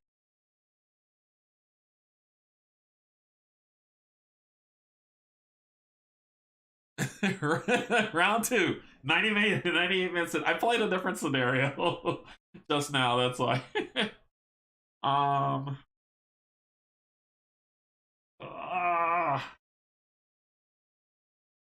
Why is rotate only 1 die, man? Why'd you do it, man? Why'd you do it?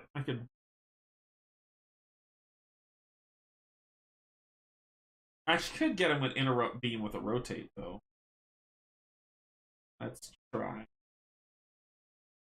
Here. 1, 2. Then I'm going to use this to go 1, 2. 1, 2. Oh. So close. How do I make this work? I could barrel roll. Which could put me here. Which it would be 1, 2. 1. I can hit him there. So I'm gonna barrel roll using energy to come here. Then I could shoot, it'll be 1, 2, and then this arcs out, and that's with advantage. I'm going to use the proton beam. 1 target. 1, 2, and then 3 out. 1, 2. Yep, I got him. I got him with the proton beam. So let's hit him with advantage because I'm in this 1, 2, 3 fanned out, and I'm in his blind spot. So here we go. +1. So that is 4 damage to you.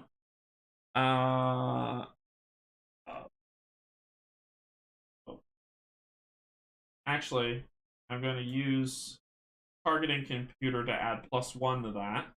That's 5. And I'll use... Can you be jammed? Yes, you can. I'm going to use radar jam. To jam your stupid radar. You're no longer. That's 5 damage. Coming at you. 5 damage on Hey, look, he's down to 1 shield. Stupid strong thing. Okay. Alright. That is the end of Starla's turn. She did work. Kill number 2, please. So we are going to try to kill number 2 by... What do you need? What do I need to kill you? I need 5 damage. Okay. Let us do a burst fire using my last bit of energy. Let's see what we do. So that is 3 damage. 1, 2, 3, taking down to 2 health.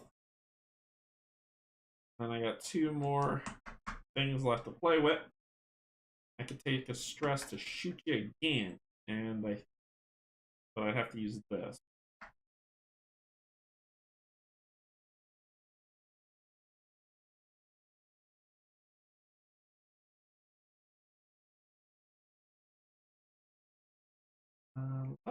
Let's have a little fun, right? Hey, I forgot to move that guy. Why didn't anybody tell me? I forgot to move that guy. So he would rotate. The closest person would be him. So he would rotate. He would then move 1, 2, 3. He would then rotate. No, he wouldn't. And then he couldn't shoot still. So, yeah, I forgot to move him. Sorry. Sorry. Then I will burn and flip. 1, 2, 3. Boom. Boom. I'm actually gonna use the no, I'm not. I'll be right here. Actually, that's stupid. I'm gonna get killed. Not gonna do that.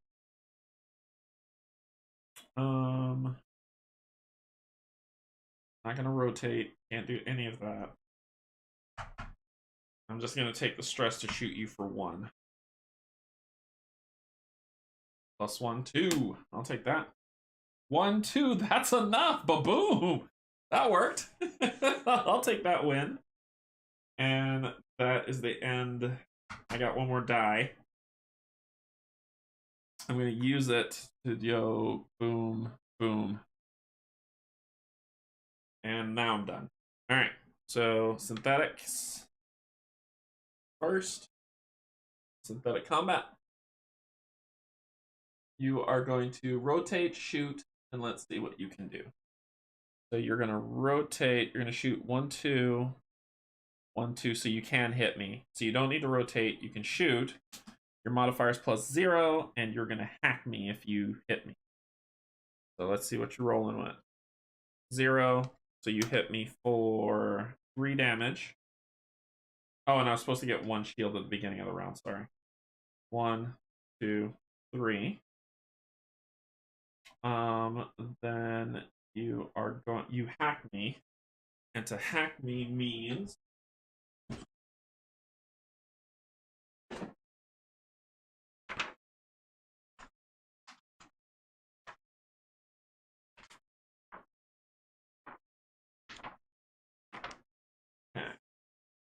increase stress by 1. Increase my stress by 1. Then you're going to move 1, 2. Okay. Myself in a right predicament for me. Then the elite's supposed to do that too. I never sleep in, but I never finish Sleeping Gods. Aetherfields or Aftermath. Aetherfields will get played once the release comes out. So it's going to rotate. It doesn't need to. It's going to fire. It can't. It's going to move 1, 2. It's going to rotate. Doesn't need to. It's going to fire, but it can't. All right, and that's going to end that. It was supposed to go first, but I knew that this thing was going to be a thing. So, all right, next up is the Synthetic Cruiser.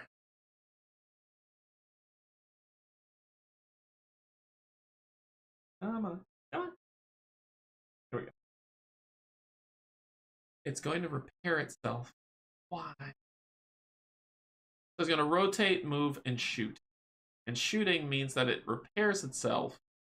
It gains 2 shield, and it does it to two things.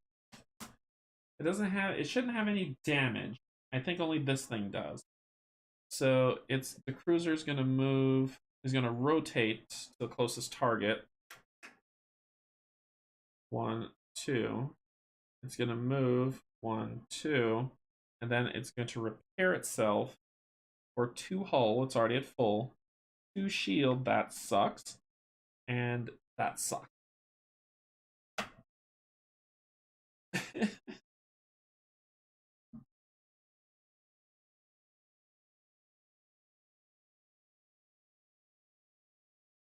Hey, so this is what the Titan's doing. So the Titan is going to rotate. It really doesn't need to. It's coming for that. It's going to shoot every target within range 3. It's going to push 2. Then it's going to attack every target in range 1 and hack it. Since it can't do that, it's going to move. Then it will rotate. It will rotate. And then it'll fire within range 3. 1, 2, 3. So close! So close! But you will not push me. Round 3. Okay, what does the book say? No, the ships do not come painted. That is a Canje labor. After round 3. So we gotta survive this round, whatever is happening here. Okay, so let's roll some dice. No, the ships don't come painted. This isn't painted. That's why I was like, I have to paint that. I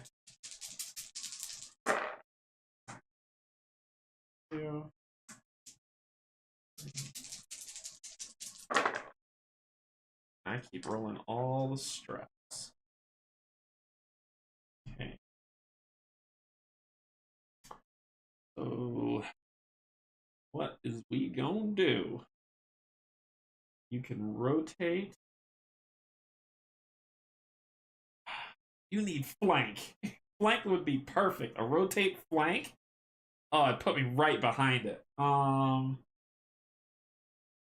I should have given you flank. I can barrel roll and then rotate. Why not? I can barrel roll facing this way, so I barrel roll here. Then I'll rotate, tick, and I'm in your. I'm right behind you now. And then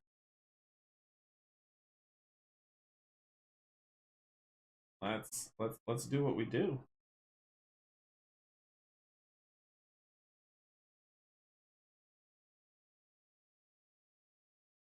And you're a radar jam, but you're not right now. You didn't attack anybody. I'm gonna use my last card. I'm not. I'm just gonna shoot you. Shoot you for 3. Target lock, but you can't be target locked, and it's a pull.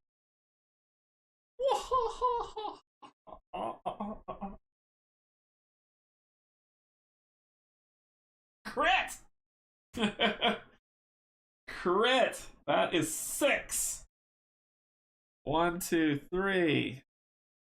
1, 2, 3. You don't heal until I tell you you heal. Crit! Woohoo!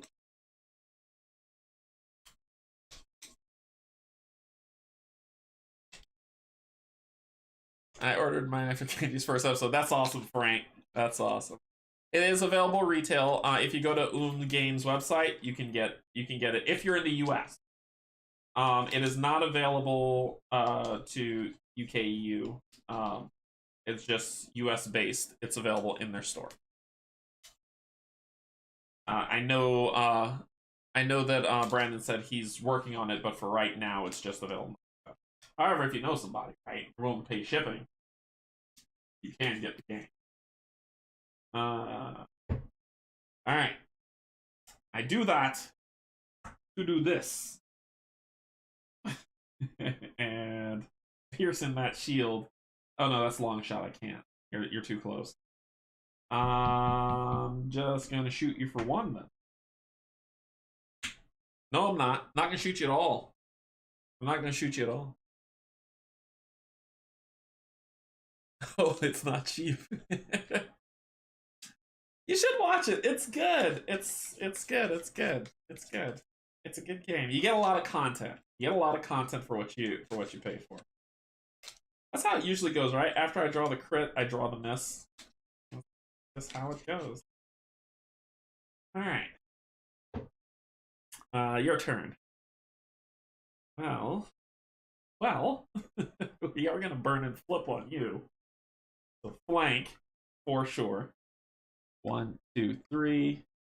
Boom, boom. And you seem to be in range of proton blast, sir. Good, sir. You seem to be right in range for that. Yeah. 2 damage. So I'm gonna be doing 2 damage. Should I target lock him for the crit roll? Yeah, let's do it. Let's target lock him for the crit roll.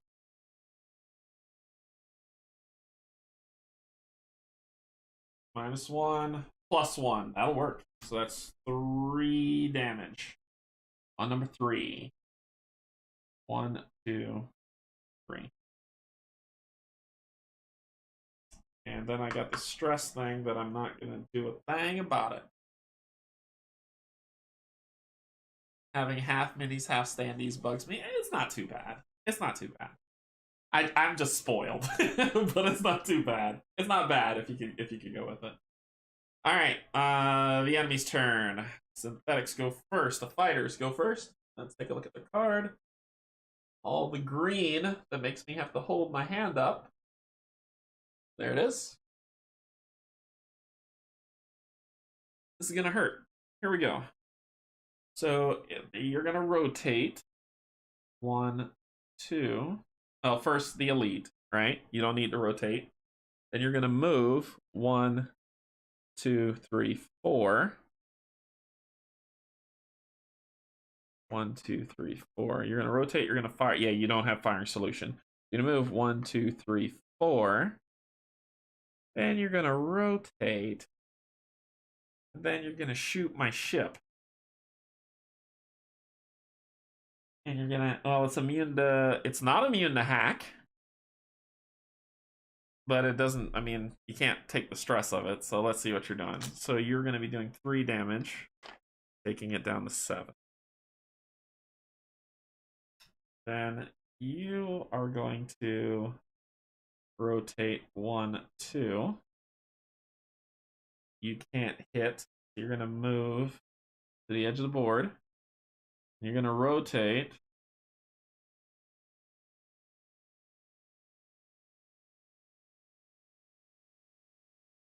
Hit here, here, here, here, and here.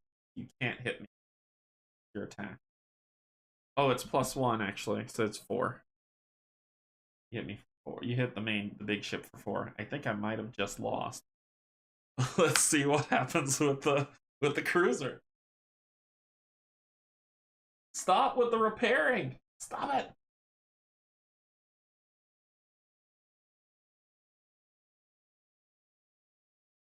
Ugh.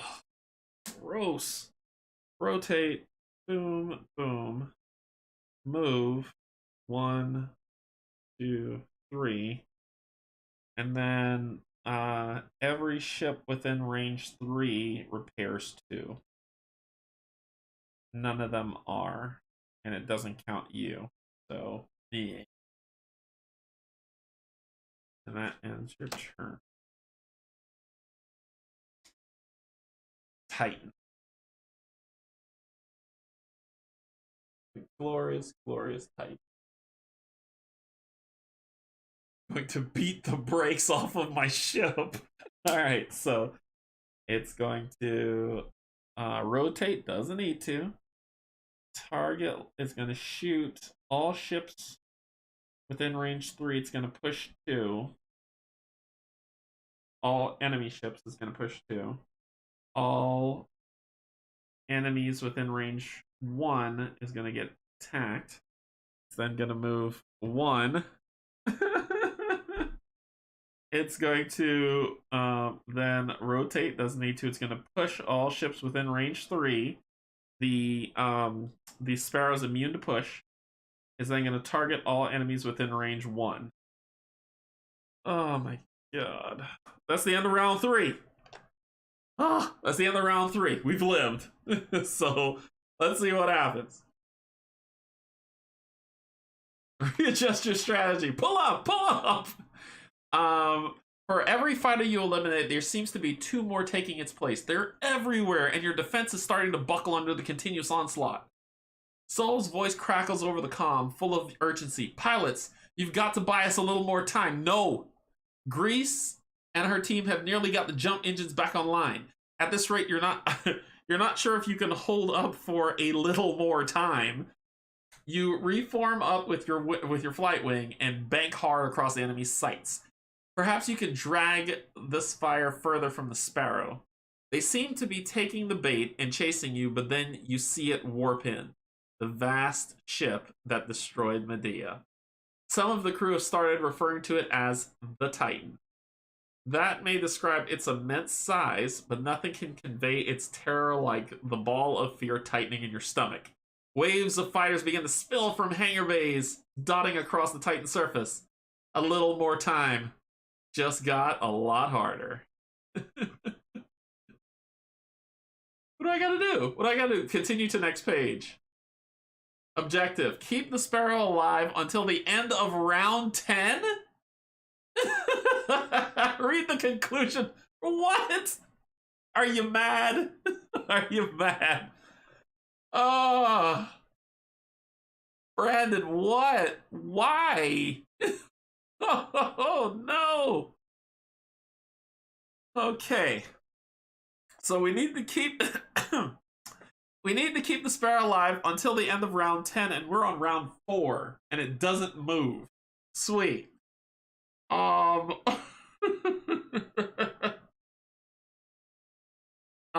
If we'll get an upgrade if we can keep the Sparrow alive until the end of round 6. Okay, so we gotta make it to round 6. I guarantee that's what we gotta do. We gotta make it to round 6. Okay. Round 10, my butt. Ugh.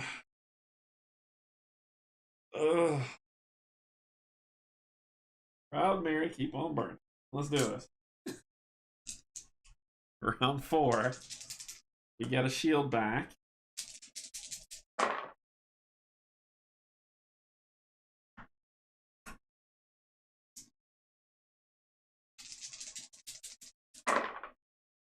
Keep rolling. Oh wait, roll the rest. I roll it around. Okay. Oh, like marvelous right now.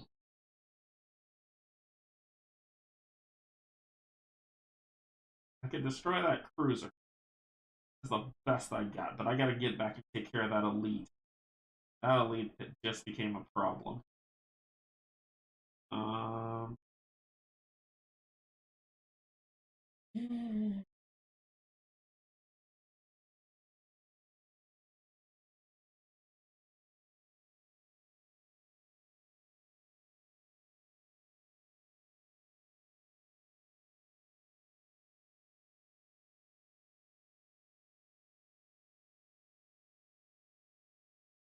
I gotta take a stress to barrel roll and rotate.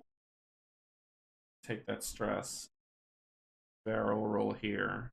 1, 2.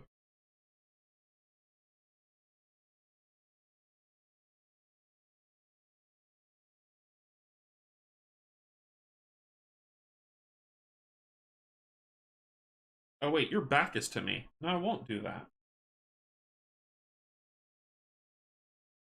I won't do that. We're back to back. I'm gonna rotate. 1, 2. Then I'm gonna take my stress to barrel roll and rotate. Right up your butt. Actually, I'd use this because I need. Then I will do this using my last You are not immune to slow, my good friend. That's exactly what I'm going to do to you. Firing the interrupt beam.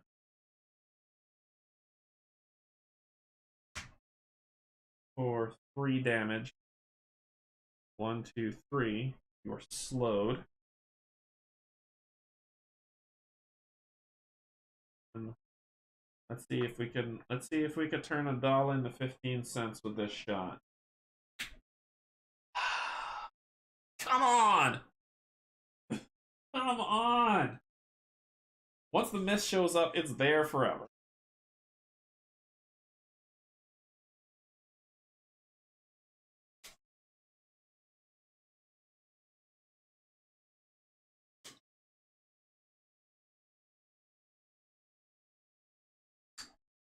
For the purists who play the game, it's like, no, you're supposed to flip it over or else you can't play.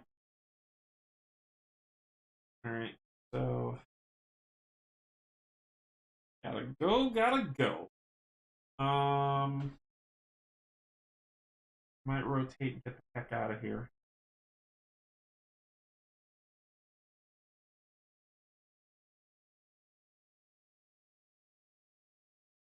Pharaoh can't take much more.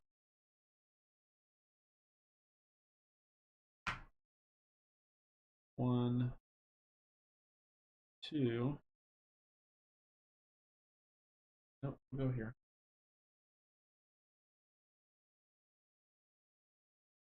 Go. 1, 2, 3.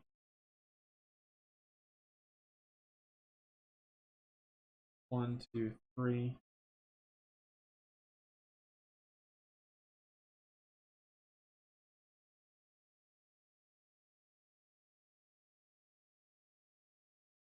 Fire. Push. 1 damage with a push. So it's down to 1 health. And it gets pushed this way.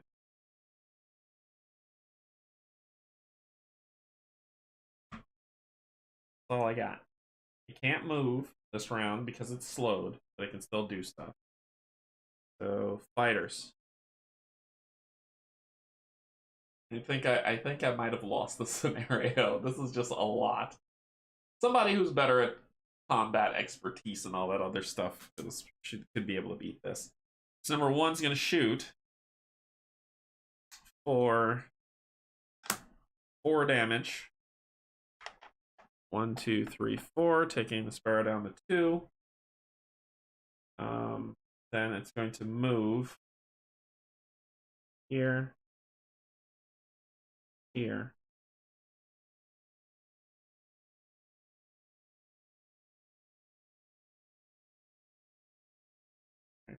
So then you are going to rotate. Yeah. You really are going to rotate, are you? Well, you're going to rotate towards the target, which you're going to do. Then you're going to move here, and then you're going to hit the wall. Can't shoot. Then you're going to rotate and you can't do anything. Okay. The cruiser. Cruiser has 1 health left. So let's see what the cruiser's going to do. Cruiser's going to rotate. 1, 2. This is the closest target. Cruiser is going to move. 1, 2. And then Cruiser's going to shoot in front of it. I'm okay with that. Alright, you just wasted your turn.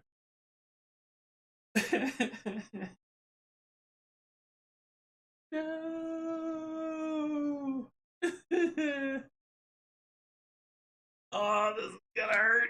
So it's going to shoot at everything within at 2 targets within range 3. 1, 2, 3. 1, 2, 3. So nobody else.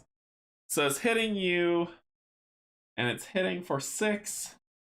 Plus, it's going to pierce shields and hull breach.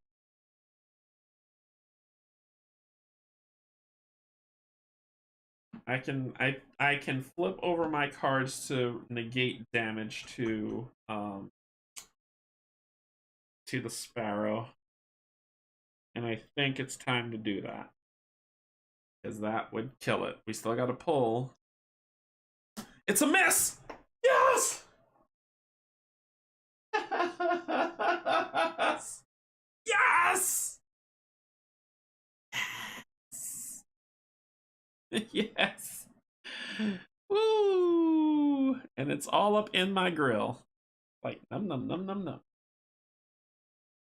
I don't know what to do about this. That's where it is. It missed! Yes! Yes! Uh, oh, happy day. Oh, happy day. Alright. We got one more round in us. Round 5. We are full of shields. We're good. Roll our dice. Kill this cruiser, please. That's enough to do what you need. You are going after that little elite. All that one for head training. All of it. Alright, so Starla, you're going first. We're gonna rotate. Boom, and boom. And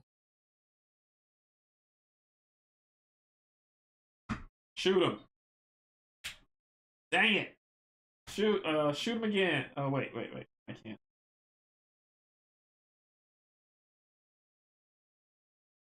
Did I just miss because of that? I'm gonna take a. No, I don't need to reroll the die. I could target lock to add 1 to it. I should do that, but you're supposed to do that before you pull the card. That'd be a little bit of cheating.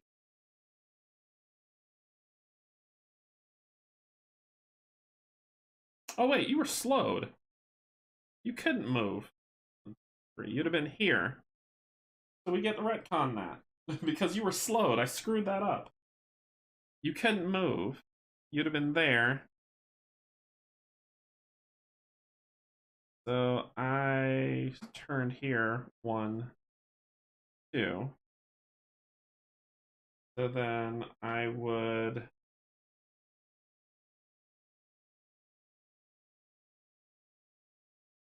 do this to do boom,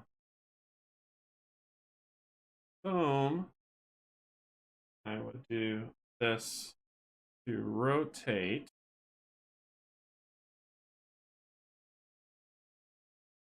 And then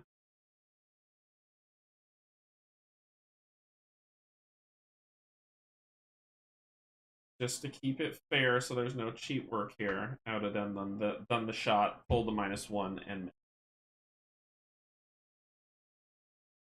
I just had to make sure that he couldn't move because he was slowed. I can't use long shot on you.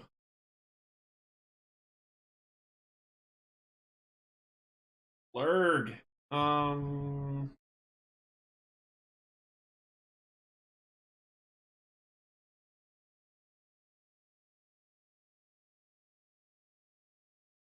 Interrupt beam with perfect.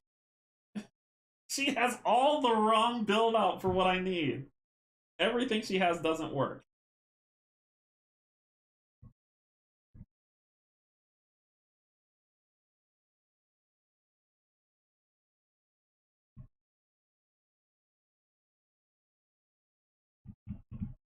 Everything she has doesn't work. Within range 3, I'm going to self-sacrifice to bolster range 3, 1, 2, 3, you.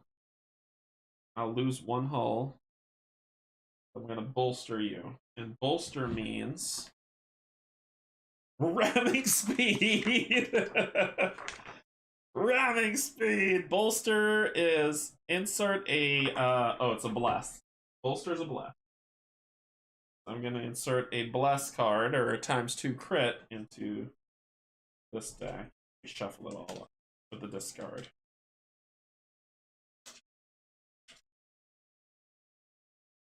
That's all I really got for you.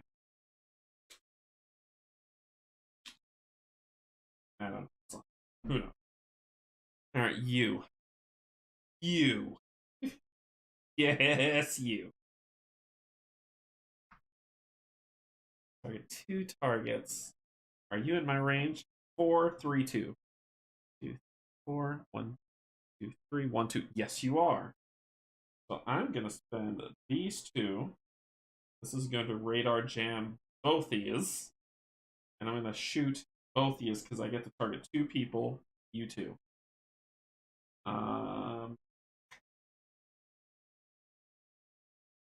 That is 2 damage. So boom! Destroy this thing. And then 2 damage to you, Mr. Elite. 1, 2, and you cannot be radar jammed. Then I will.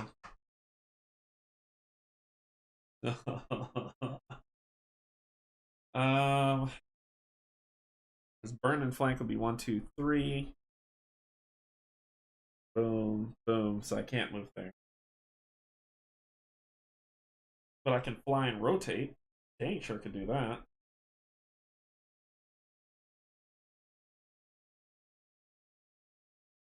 I can do this, which will move me here, and then face here, which will allow me to shoot you. So I'm going to bank, take the stress, take the stress miss, shuffle that in here, because I'm at stress 3.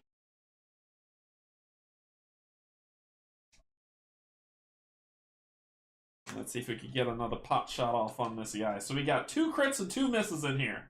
Anything can happen. And we'll do boom, boom.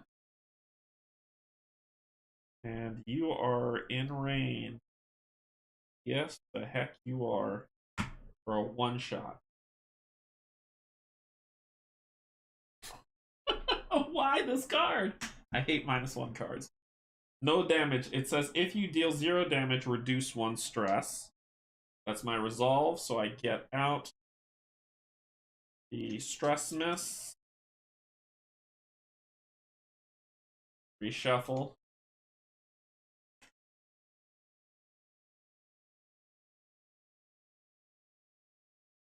And not be with us. Here we go.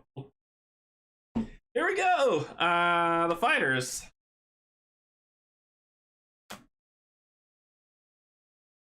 I just need to make it to round 6. 1 more round.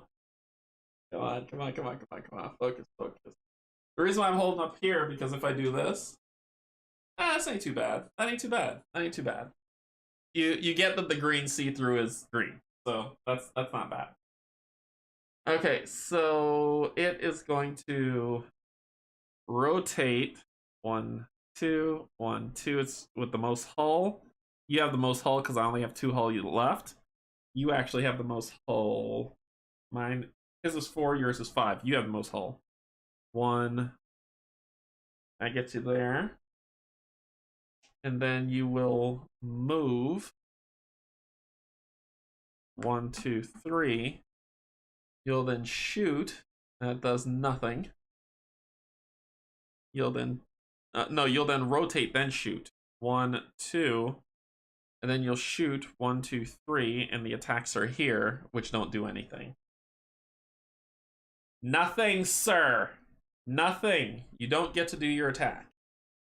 You will move. Will rotate. You don't need to. You'll move 1, 2, 3. You'll rotate, and then you're done. Okay. The synthetic cruiser is dead. We don't care about its life. However, oh boy! So there's a lot of symbols on there. Let's see if I can put something like a white sheet of paper or something behind that so you can see it. Oh boy. I got a napkin. Let's see. Napkins work, right?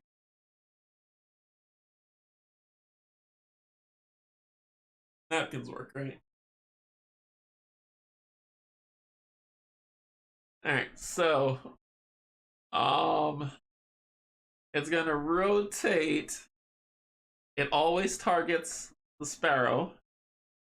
It's gonna move. It can't move. is going to shoot everything within range 2, which is still the sparrow, -1. So it's doing 6, -1, 5, -1, 4, which would explode the sparrow. But instead, I'm going to damage something. I'm going to damage something.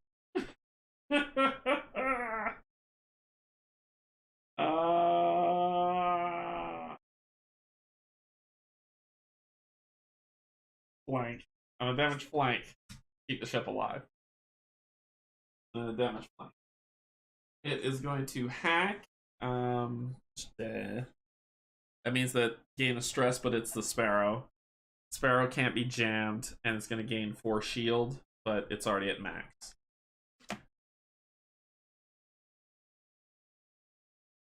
Round 6.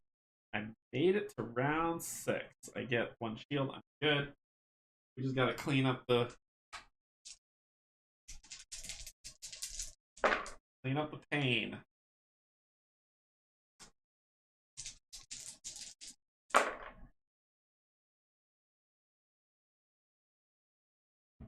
Round 6. He is not in a good spot. He is not in a good spot. You can go after him, while you can go after him. We could rotate. I roll these dice, right? Did I roll these dice? I'm so messing my brain up right now. I believe I rolled these dice. Yeah, I did. I rolled these dice. Yes, I did. Yes, I did. Yes, I did. I'll say that one more time. Yes, I did. So, 1, 2, 3. Bank. And then a long shot. So, 1, 2, 3. Bank. Not barrel roll. Bank. And then long shot. Piercing. I have piercing on this shot. Target lock. You can be target locked. So, yay. So I target lock you, which target lock gives me advantage, but it's still minus. So it's just 1 damage with pierce. So I'm cutting right through that shield of yours. Oh, you don't have any shield anyway. I'm down to 4.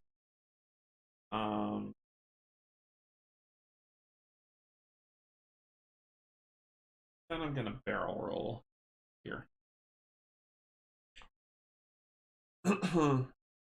Yeah, I did. Okay, Elaine, thanks. I'm going to. Jeez, I think I get my blind spot and make my day. Okay, I gotta rotate and get out of here. 1.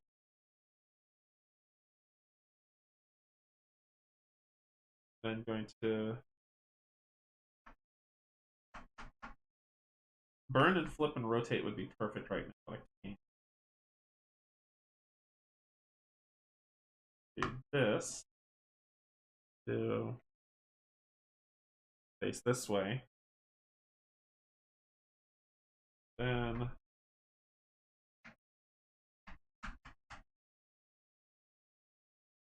double fire on you for 2 damage.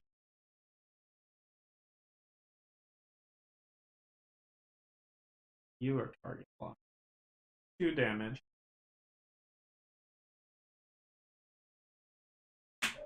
0. So that's 2 damage. You're knocking your shields down to 0. Alright, time to start chewing away at you. Alright, their turn.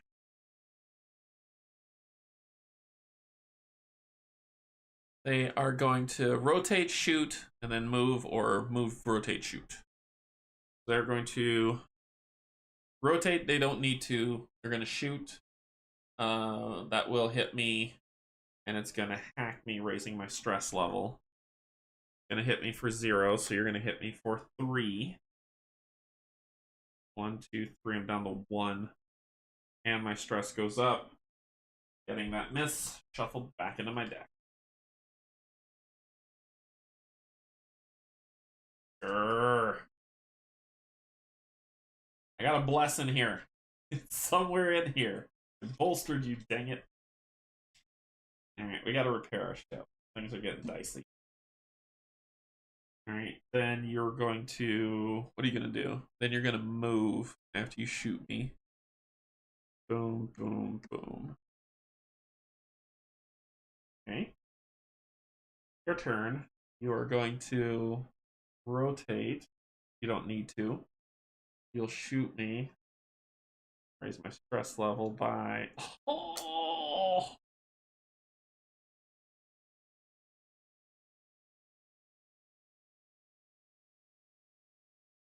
Oh no. You would hit me for 6. 1, 2, 3, 4, 5, 6. Putting me down to 1 health.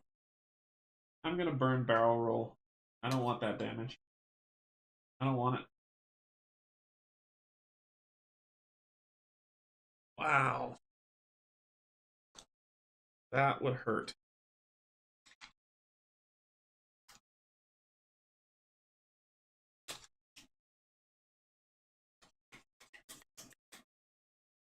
Okay. Then you would move away. You're going 1, 2, 1. You're facing here. You'd go here, here, then here. You'd be here. And you raise my stress level. Well, I blocked the shot, but I probably think stress still goes. Okay, the Titan. Good Lord, what? Shoot everything.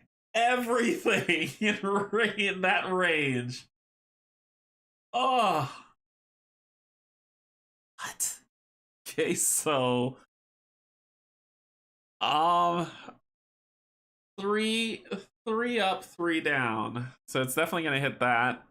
Then 6 from its center, so that's 2. So 3 up, 3 down. Then 3. Then 2. So it goes out to here. And it goes out, and it'll go out to the other side. Dang. +1, so that's 7 damage. I gotta burn another card. I'm probably gonna burn Interrupt Beam to negate that damage. You get damage, you get damage, everything gets damaged! Okay, so I negate that. It did attack, so then it's going to move, but it can't. It's right where it wants to be. Round 7. So we got the achievement for round 6. Ease. Get 1 shield. I'm still good. I'm running out of cards. I'm running out of cards to burn. I got 1 card left to burn for Starla. And then we're done. And she got the stress. I think that's what I was wanting her to have. And you. Okay. If I can take out everything other than that, I will be happy. Alright, so Starla is going to...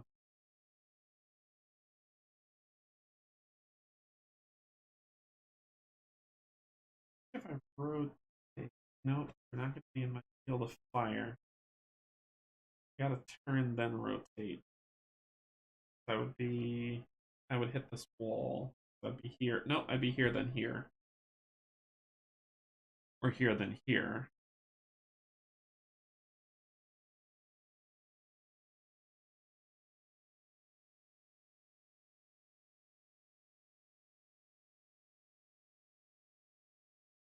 Let me go to you first. I gotta think about what I'm gonna do about Starla. I'm gonna do this, do that. Because there's no place like home. And you have 4 health. Let's make it interesting. Proton Blast. My final one. You can't be target you can't be radar jam or target lock, but you can sure take something up the tailpipe. So that's two damage coming to you. 1, 2, taking you down to nope. You're up here. 1, 2. I'm gonna shoot you again. Oh, I got advantage. I actually have advantage on that. It's 3. And then I'm gonna shoot you again with advantage. There's the crit for 2 more damage. 1, 2. You got 1 stinking health left. And that was just a regular crit. Ugh. Yuck. Alright.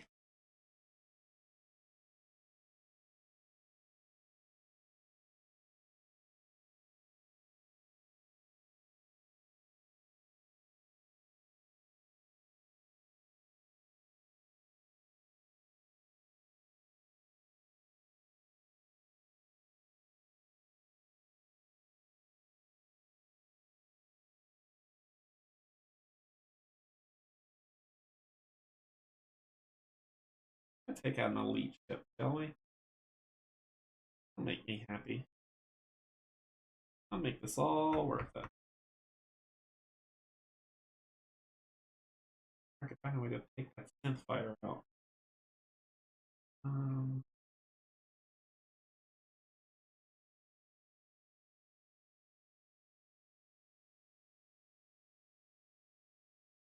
Rotate.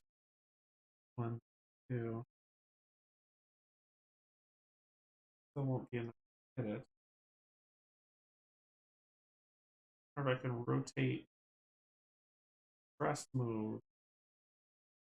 Oh, this is supposed to break. I put the stress. I don't want to shuffle that. I believe I put a stress. To rotate. Press.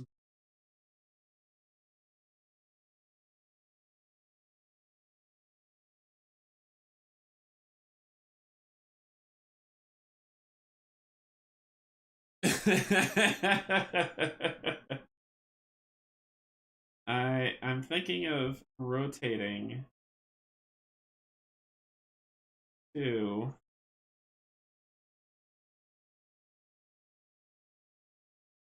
but I can't hit him. Let's try to kill this thing. That's what I'm. Let's do that. So let's gain stress. Shuffle and a miss. We rotate.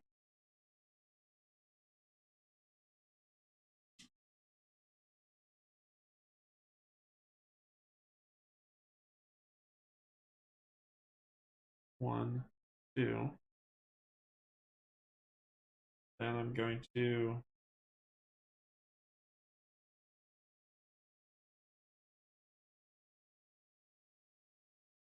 move 1, 2, suffer the stress of breaking. Stop right there to fire. Fire. -1. It's 2 that I shot you with, so that's 1, which is enough to blow you up.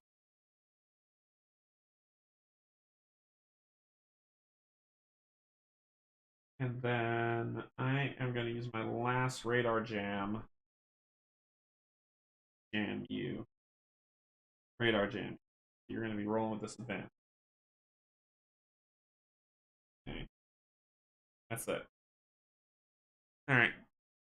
The static fighter is going to rotate with the advantage. Oh yeah, you can hit me. You can hit me all the way to Tuesday. And then it's going to target me and fire with advantage. I might be card burning. So with advantage, that is 4. 1, 2, 3, 4.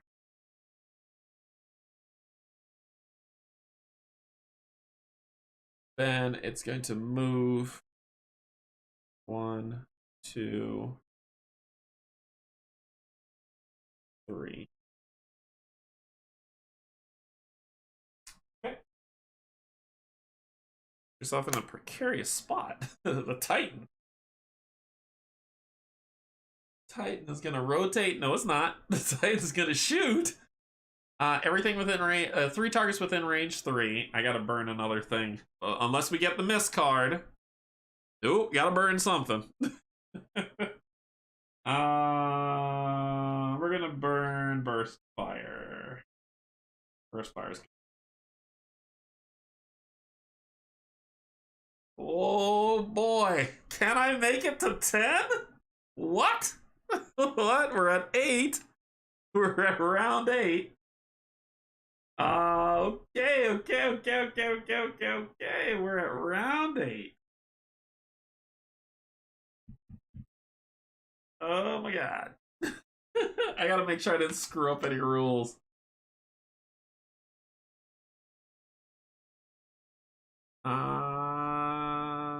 No, there's nothing about spawning. There's nothing about spawning. Nope, nothing about spawning. That's just where the big terrible monster shows up. Alright. So I didn't screw up any rules. No rules are screwed up. Alright.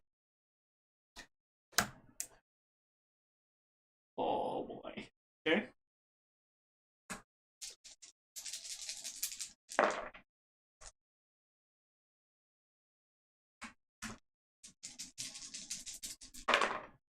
Oh, all shots. Shots. So, Tharla going to I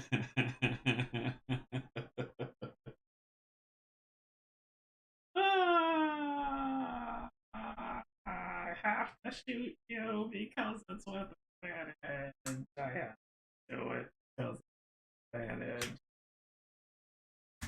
So that's 2 damage to you. 1, 2.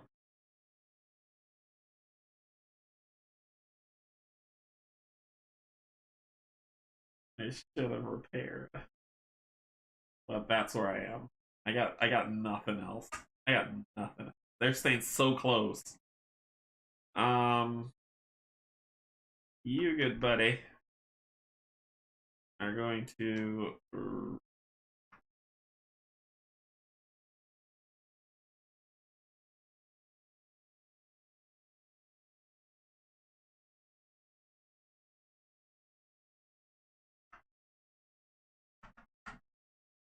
you can only shoot him. Right? You can only shoot him. Turn, rotate, shoot, gain the stress. You can only shoot him for 2. What do you got? +1, 3. 1, 2. He explodes into a billion pieces. Okay. we're I can't weather 3 more death blows. You can't weather 3 more death blows. I can pull the miss card. Oh my gosh. Here we go. The Titan's the only thing left. It's going to rotate. It doesn't need to. It has to move, but it can't move through the sparrow. And then it's going to attack. -1. Come on, miss. Ah! Oh, what are we burning? We're gonna burn Proton Blast for that horridness. Oh no! We're so close. We are so close. Oh. All right.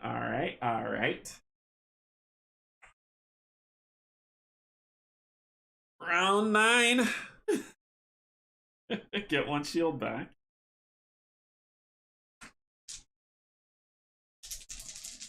Hey, I took out a cruiser. I feel like I accomplished something. I took out a cruiser.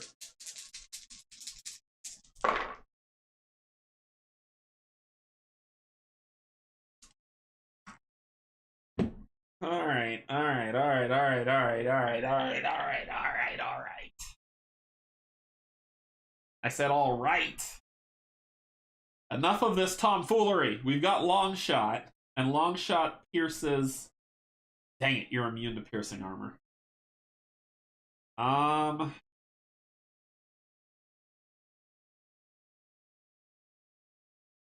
You are going to.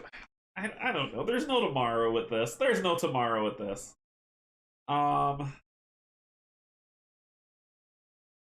Let's go. Let's go. Boom. Boom.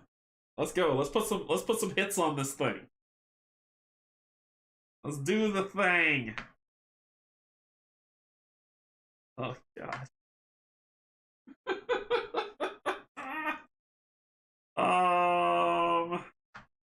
Just repair.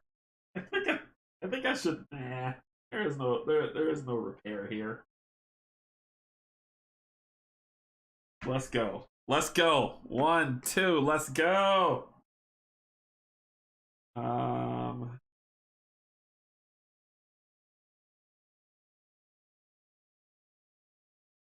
it's 3. It's 3, not 2, right? I was here. Rotated. Wait, 1, 2. 1, 2, 3. It's supposed to be.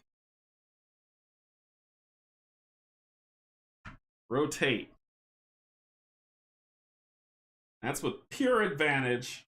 I'm gonna take the stress, adding another miss modifier card. We're going out in a blaze of glory. Captain, I can't keep giving you mortal power.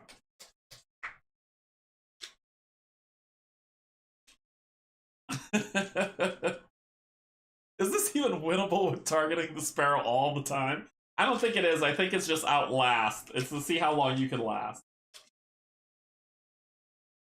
I think that's all it is.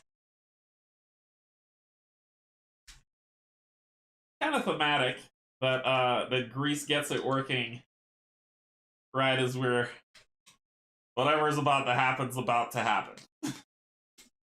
So here we go. Here we go for 1 damage.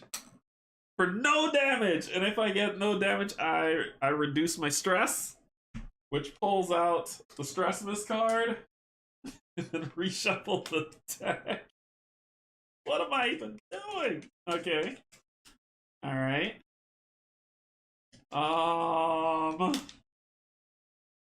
Alright.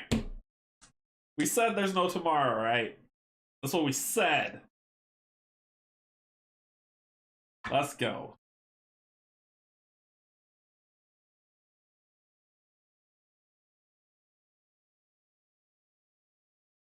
Long shot.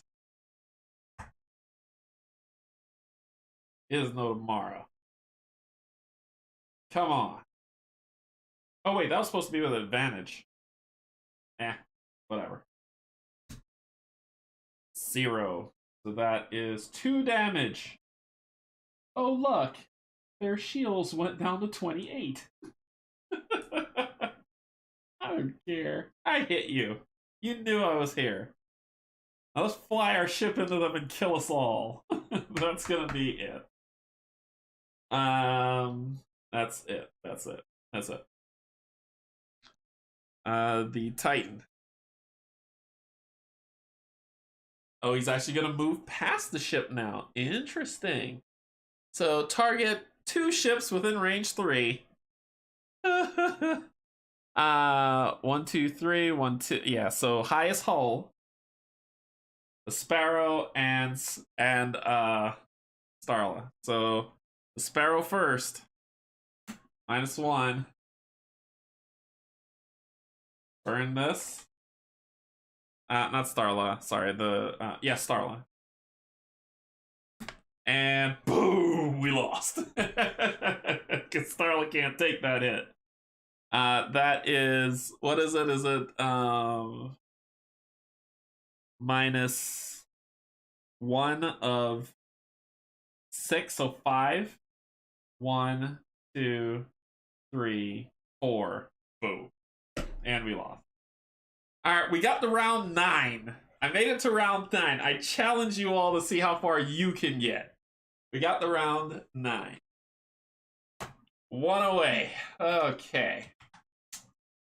So, keep the sparrow alive until the end. Read the conclusion for success or failure. Your veins burn with anger, and the enemy fighters are destroyed one by one. There are shouts of encouragement over the comm from your fellow pilots. We're gonna need another Timmy. There are shouts of encouragement over the comm from your fellow pilots as you push back hard. However, they just keep relentlessly coming. It's simply too much to handle. In every direction you look, the enemy picks off your fellow pilots, their signals vanishing from your readout with a cold flicker. Pilots! Shouts Soul over the comms. Fall back! Fall back now! Grease has the jump engines powered up. Let's get out of here! You put all the power into your engines and make a beeline for the docking bay. Fighters explode around you, destroyed before they can retreat. Finally, what is left of your fight group screams into the docking bay, scraping your wings against the floor of the hangar as you all slide to a halt. Shots and explosions pummel the Sparrow, which is already on the move again. The view through the hangar's force field shifts as the Sparrow banks away from the enemy. For a brief moment, Chaucer comes into view before it's replaced by a stream of light as the Sparrow reaches the jump point. The next thing you are aware of is friendly arms carrying you from your cockpit and helping you back to your quarters. Gain 1 trauma. I agree. What did you do, Brent? I agree. Gain 1 perma trauma. Okay. Go to scenario 10. If you kept the Sparrow alive until the end of round 6 or greater, gain a pilot point. Oh yeah. Pilot points are my friend. So we're gonna gain a new ability and a new ability of a die reroll. So I'll upgrade the decks with those. And then we move to 10. I'm not gonna be playing 10 tonight. 9 was enough. I'm stressed out. And we're going to Requiem for Medea. Ooh, we get some co-pilots when we go through this one. Oh, it's just a brief story. So 10 is just a brief story. We can do that. We can do that. We can do this before we stop. We can do this before we stop. So, Requiem for Medea. The pilot's debriefing was scheduled only a few hours after you escaped from the Titan. Most of the pilots took the opportunity to find their rooms, clean up, and sleep if they could. Looking around the briefing room, most of the faces you see are still tired with bleary eyes. The door slides open and in walks Captain Soma with Soul in tow. Perkins! The communications officer drags a small container behind him. Rather than addressing the group from the podium, Soma heads to your group, grabs a chair, and sits down. You exchange a nervous look with your fellow pilots. That's it. It seems like round 10 was just a clock to finish the mission since you only needed 6 to get the reward. Yeah, that's true. That's true. Still, before anyone could work out what is going on, Soma reaches into the container, pulls out some cold drinks, and starts passing them around. Pilots, you may survive more days like that, but they won't get any worse than that. There's an awkward silence. You look down at the drink in your hand, then back up at Soma, who's already taken her first sip from the bottle. A brief cough comes from Soul, standing to her side, and Soma quickly adds, "Oh, yes. You've all graduated, by the way. As far as I'm concerned, if you're still here, you've earned it." A little smile creeps in at the corners of her mouth, and Soul chuckles at her reaction. "Congratulations, pilots." "Ma'am?" One of the other pilots puts forward a question. "How can the Rathans still be around? I thought you had just about wiped them out." A shadow passes over Soma's face. "I don't know how, but let's save that problem for tomorrow." She forces a smile. It takes a few moments for the ice to fully break. Once the congratulations and celebrations between the pilots start, they quickly gather steam. Within a few minutes, there are hugs, tears, and laughter all around. Captain Soma raises her hand to get your attention. "Enjoy yourselves, pilots. These moments can be few and far between. We're on our way to the Urs to regroup and rebuild the alliance." She looks down uncertainly. "Well, we'll tackle who came after us tomorrow, but for now, let's savor the small victories." With that, she hands out another round of drinks, and you all clink the bottles together in celebration. Reward. Talk to me, Goose! Talk to me! Reward. If you have civilian rescue which I do. So let's check what we got. I don't have Ashes of Medea, and I don't have Wisdom and Cowardice. I have Civilian Rescue. I get co-pilot Annihili Illy. Annihili Illy. So let's take a look at who that is. Now I gotta paint that big behemoth because it's probably gonna show up again. So let's see our co-pilots. So here. Co-pilot.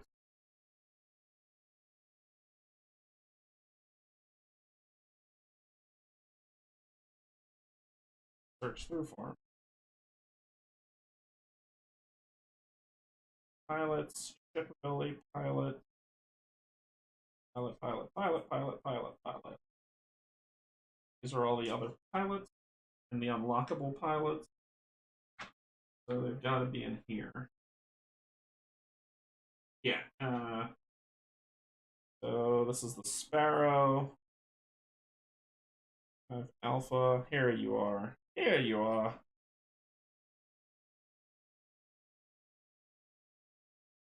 We got a co-pilot. Co-pilot is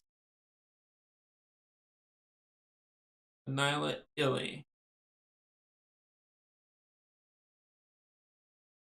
Goose or dead meat. So let me hold this out because green seems to be the favorite color. So, Annihilate Illy, I guess. Basically, she's our co-pilot. She gives us 2 repair or 2 shield to any target within range 3. You get oh, that's pretty awesome. Any target within range 3 can get either 2 shield or 2 repair to use from the supply. That's pretty awesome. That's pretty bold. Ship ability. I'll read where she fits and send her to the proper person. She'll either go to Torch or Starla or Gearden. Torch or Brawn. That's what it was. So that is our co-pilot. What else we got going? So it says, read rulebook, page 29 to learn about co-pilots and how to use them. Page 29.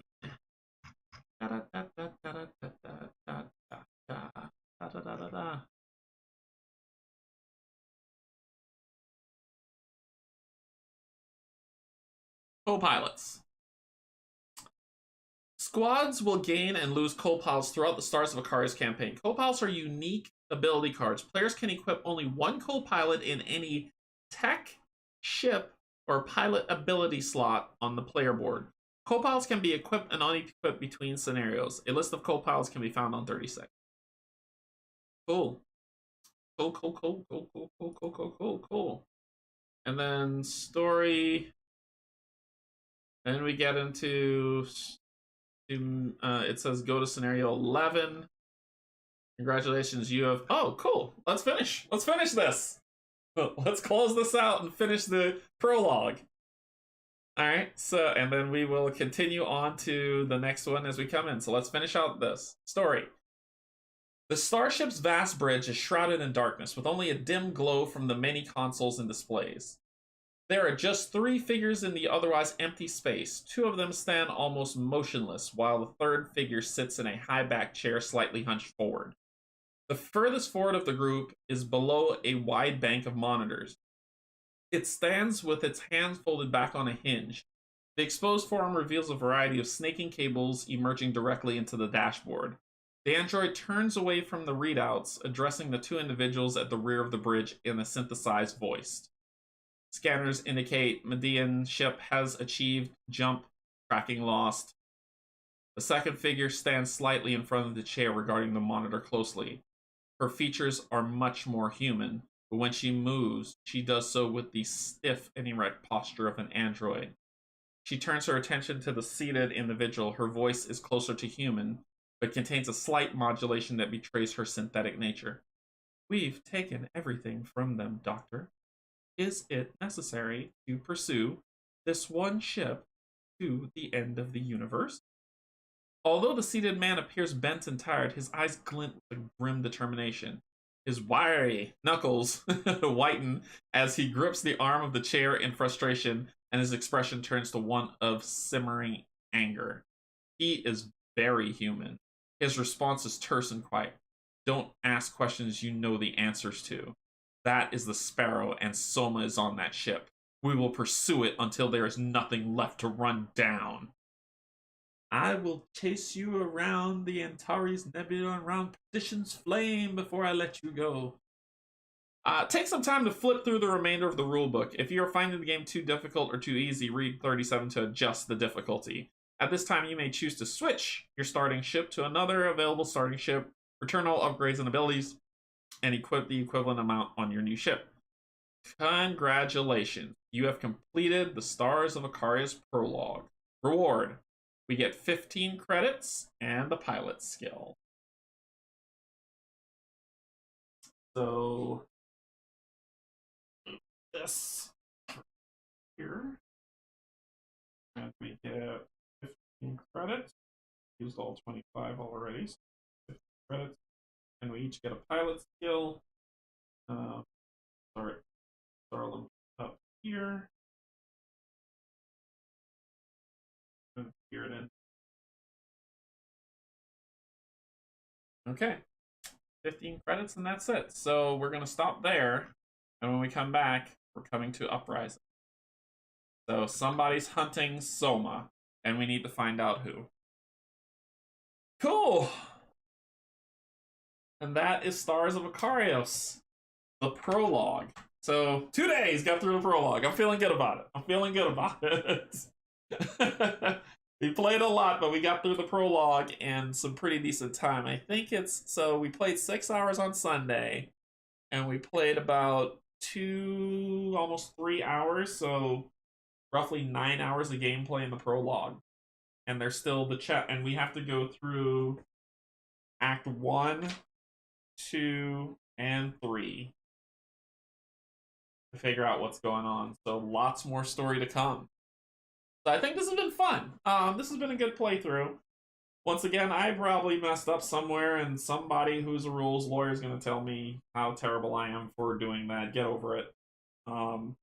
We still had a good time. We had fun playing. Do you love it as much as Zerewia? It's a different type of game. Zerewia, I would put, it's a different type of game, so I wouldn't say I love it just as much. I put Zerewia up there with Hexplore. That's where I put it. This game is akin to Madara, and it is better than Madara to me.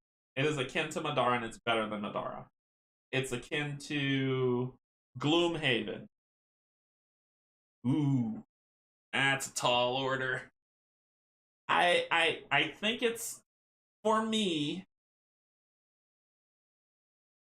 I think that depends on what Brandon is planning to do with this game. Which means, if he's saying that he's going to release more unlockable characters, more unlockable content, it's gonna be a hard guess, but it's better than Madara. I've never played Seven Continents, so I can't say whether that's good or not, but I like it. I like it better than Madara. I won't say it's better than Gloomhaven just yet. It's too young, it's too early. It's too young and too early. I think that Gloomhaven still has a one-up on it. But I can't compare it to Madara. How big is the scenario book? This big. There's your scenario book. It's that big. And we just got through the prologue. So the prologue in this book is 19 pages. 19 pages takes you to the prologue. And then Act 1 begins. So I don't know. I think Gloomhaven still has it, only because the variety in characters. But story-wise, it beats Gloomhaven. Because Gloomhaven doesn't have a story, it's just a game of side quests. But I think Gloomhaven hedges it out so far. So far. But yep, it's better than Madara. Hands down. So, all right. So we'll be back playing this on Sunday when we're going to be getting into Act 1. Like I said, I'm going to be playing this until Oathsworn shows up. And then Oathsworn will dominate my life. I've been saying that for a very long time, so I don't want anybody to act surprised when that happens. It's not because I'm trying to be the first ever, ever, ever. I've been following that game for a very long time, and I want to play it. So just keep that in mind. I even if you're like, well, even if somebody else gets theirs and mine doesn't come until a month later, I don't care. I want to play it. I'm not gonna be watching anybody else play it. I want to play it. Cool. So that's all I really got. Thank you so much for joining me. I hope you enjoyed the playthrough. And what's coming next tomorrow? Darkest Dungeon lunchtime stream. Thursday, Pandemic Legacy Season 1 conclusion. And Darkest Dungeon. Friday, Gloomhaven Friday. And Saturday, One Stop Co-op Shop chat with Stephen Barrett. And then Sunday, we're going to get back into this and play the first act and see how it goes. So, if you enjoyed it, hit that like. If you didn't, I don't know what to tell you. I'm sorry. But other than that, yeah, that's all we got. I'm going to go get some dinner, and we will chat later. Thanks, everybody, for joining me. Thank you to my patrons, my YouTube subscribers, and if you're neither, just popping through to say hi. Well, hello, welcome, hope you enjoyed it. If not, if I made a mistake, put it in the comments. Be constructive, don't be a jerk. And, because I'm not going to respond to you if you're a jerk. But that's all I really got. Alright, thanks, everybody. I appreciate it. Everybody stay safe, play some games, and insert comment here. I will see you all later. Bye-bye.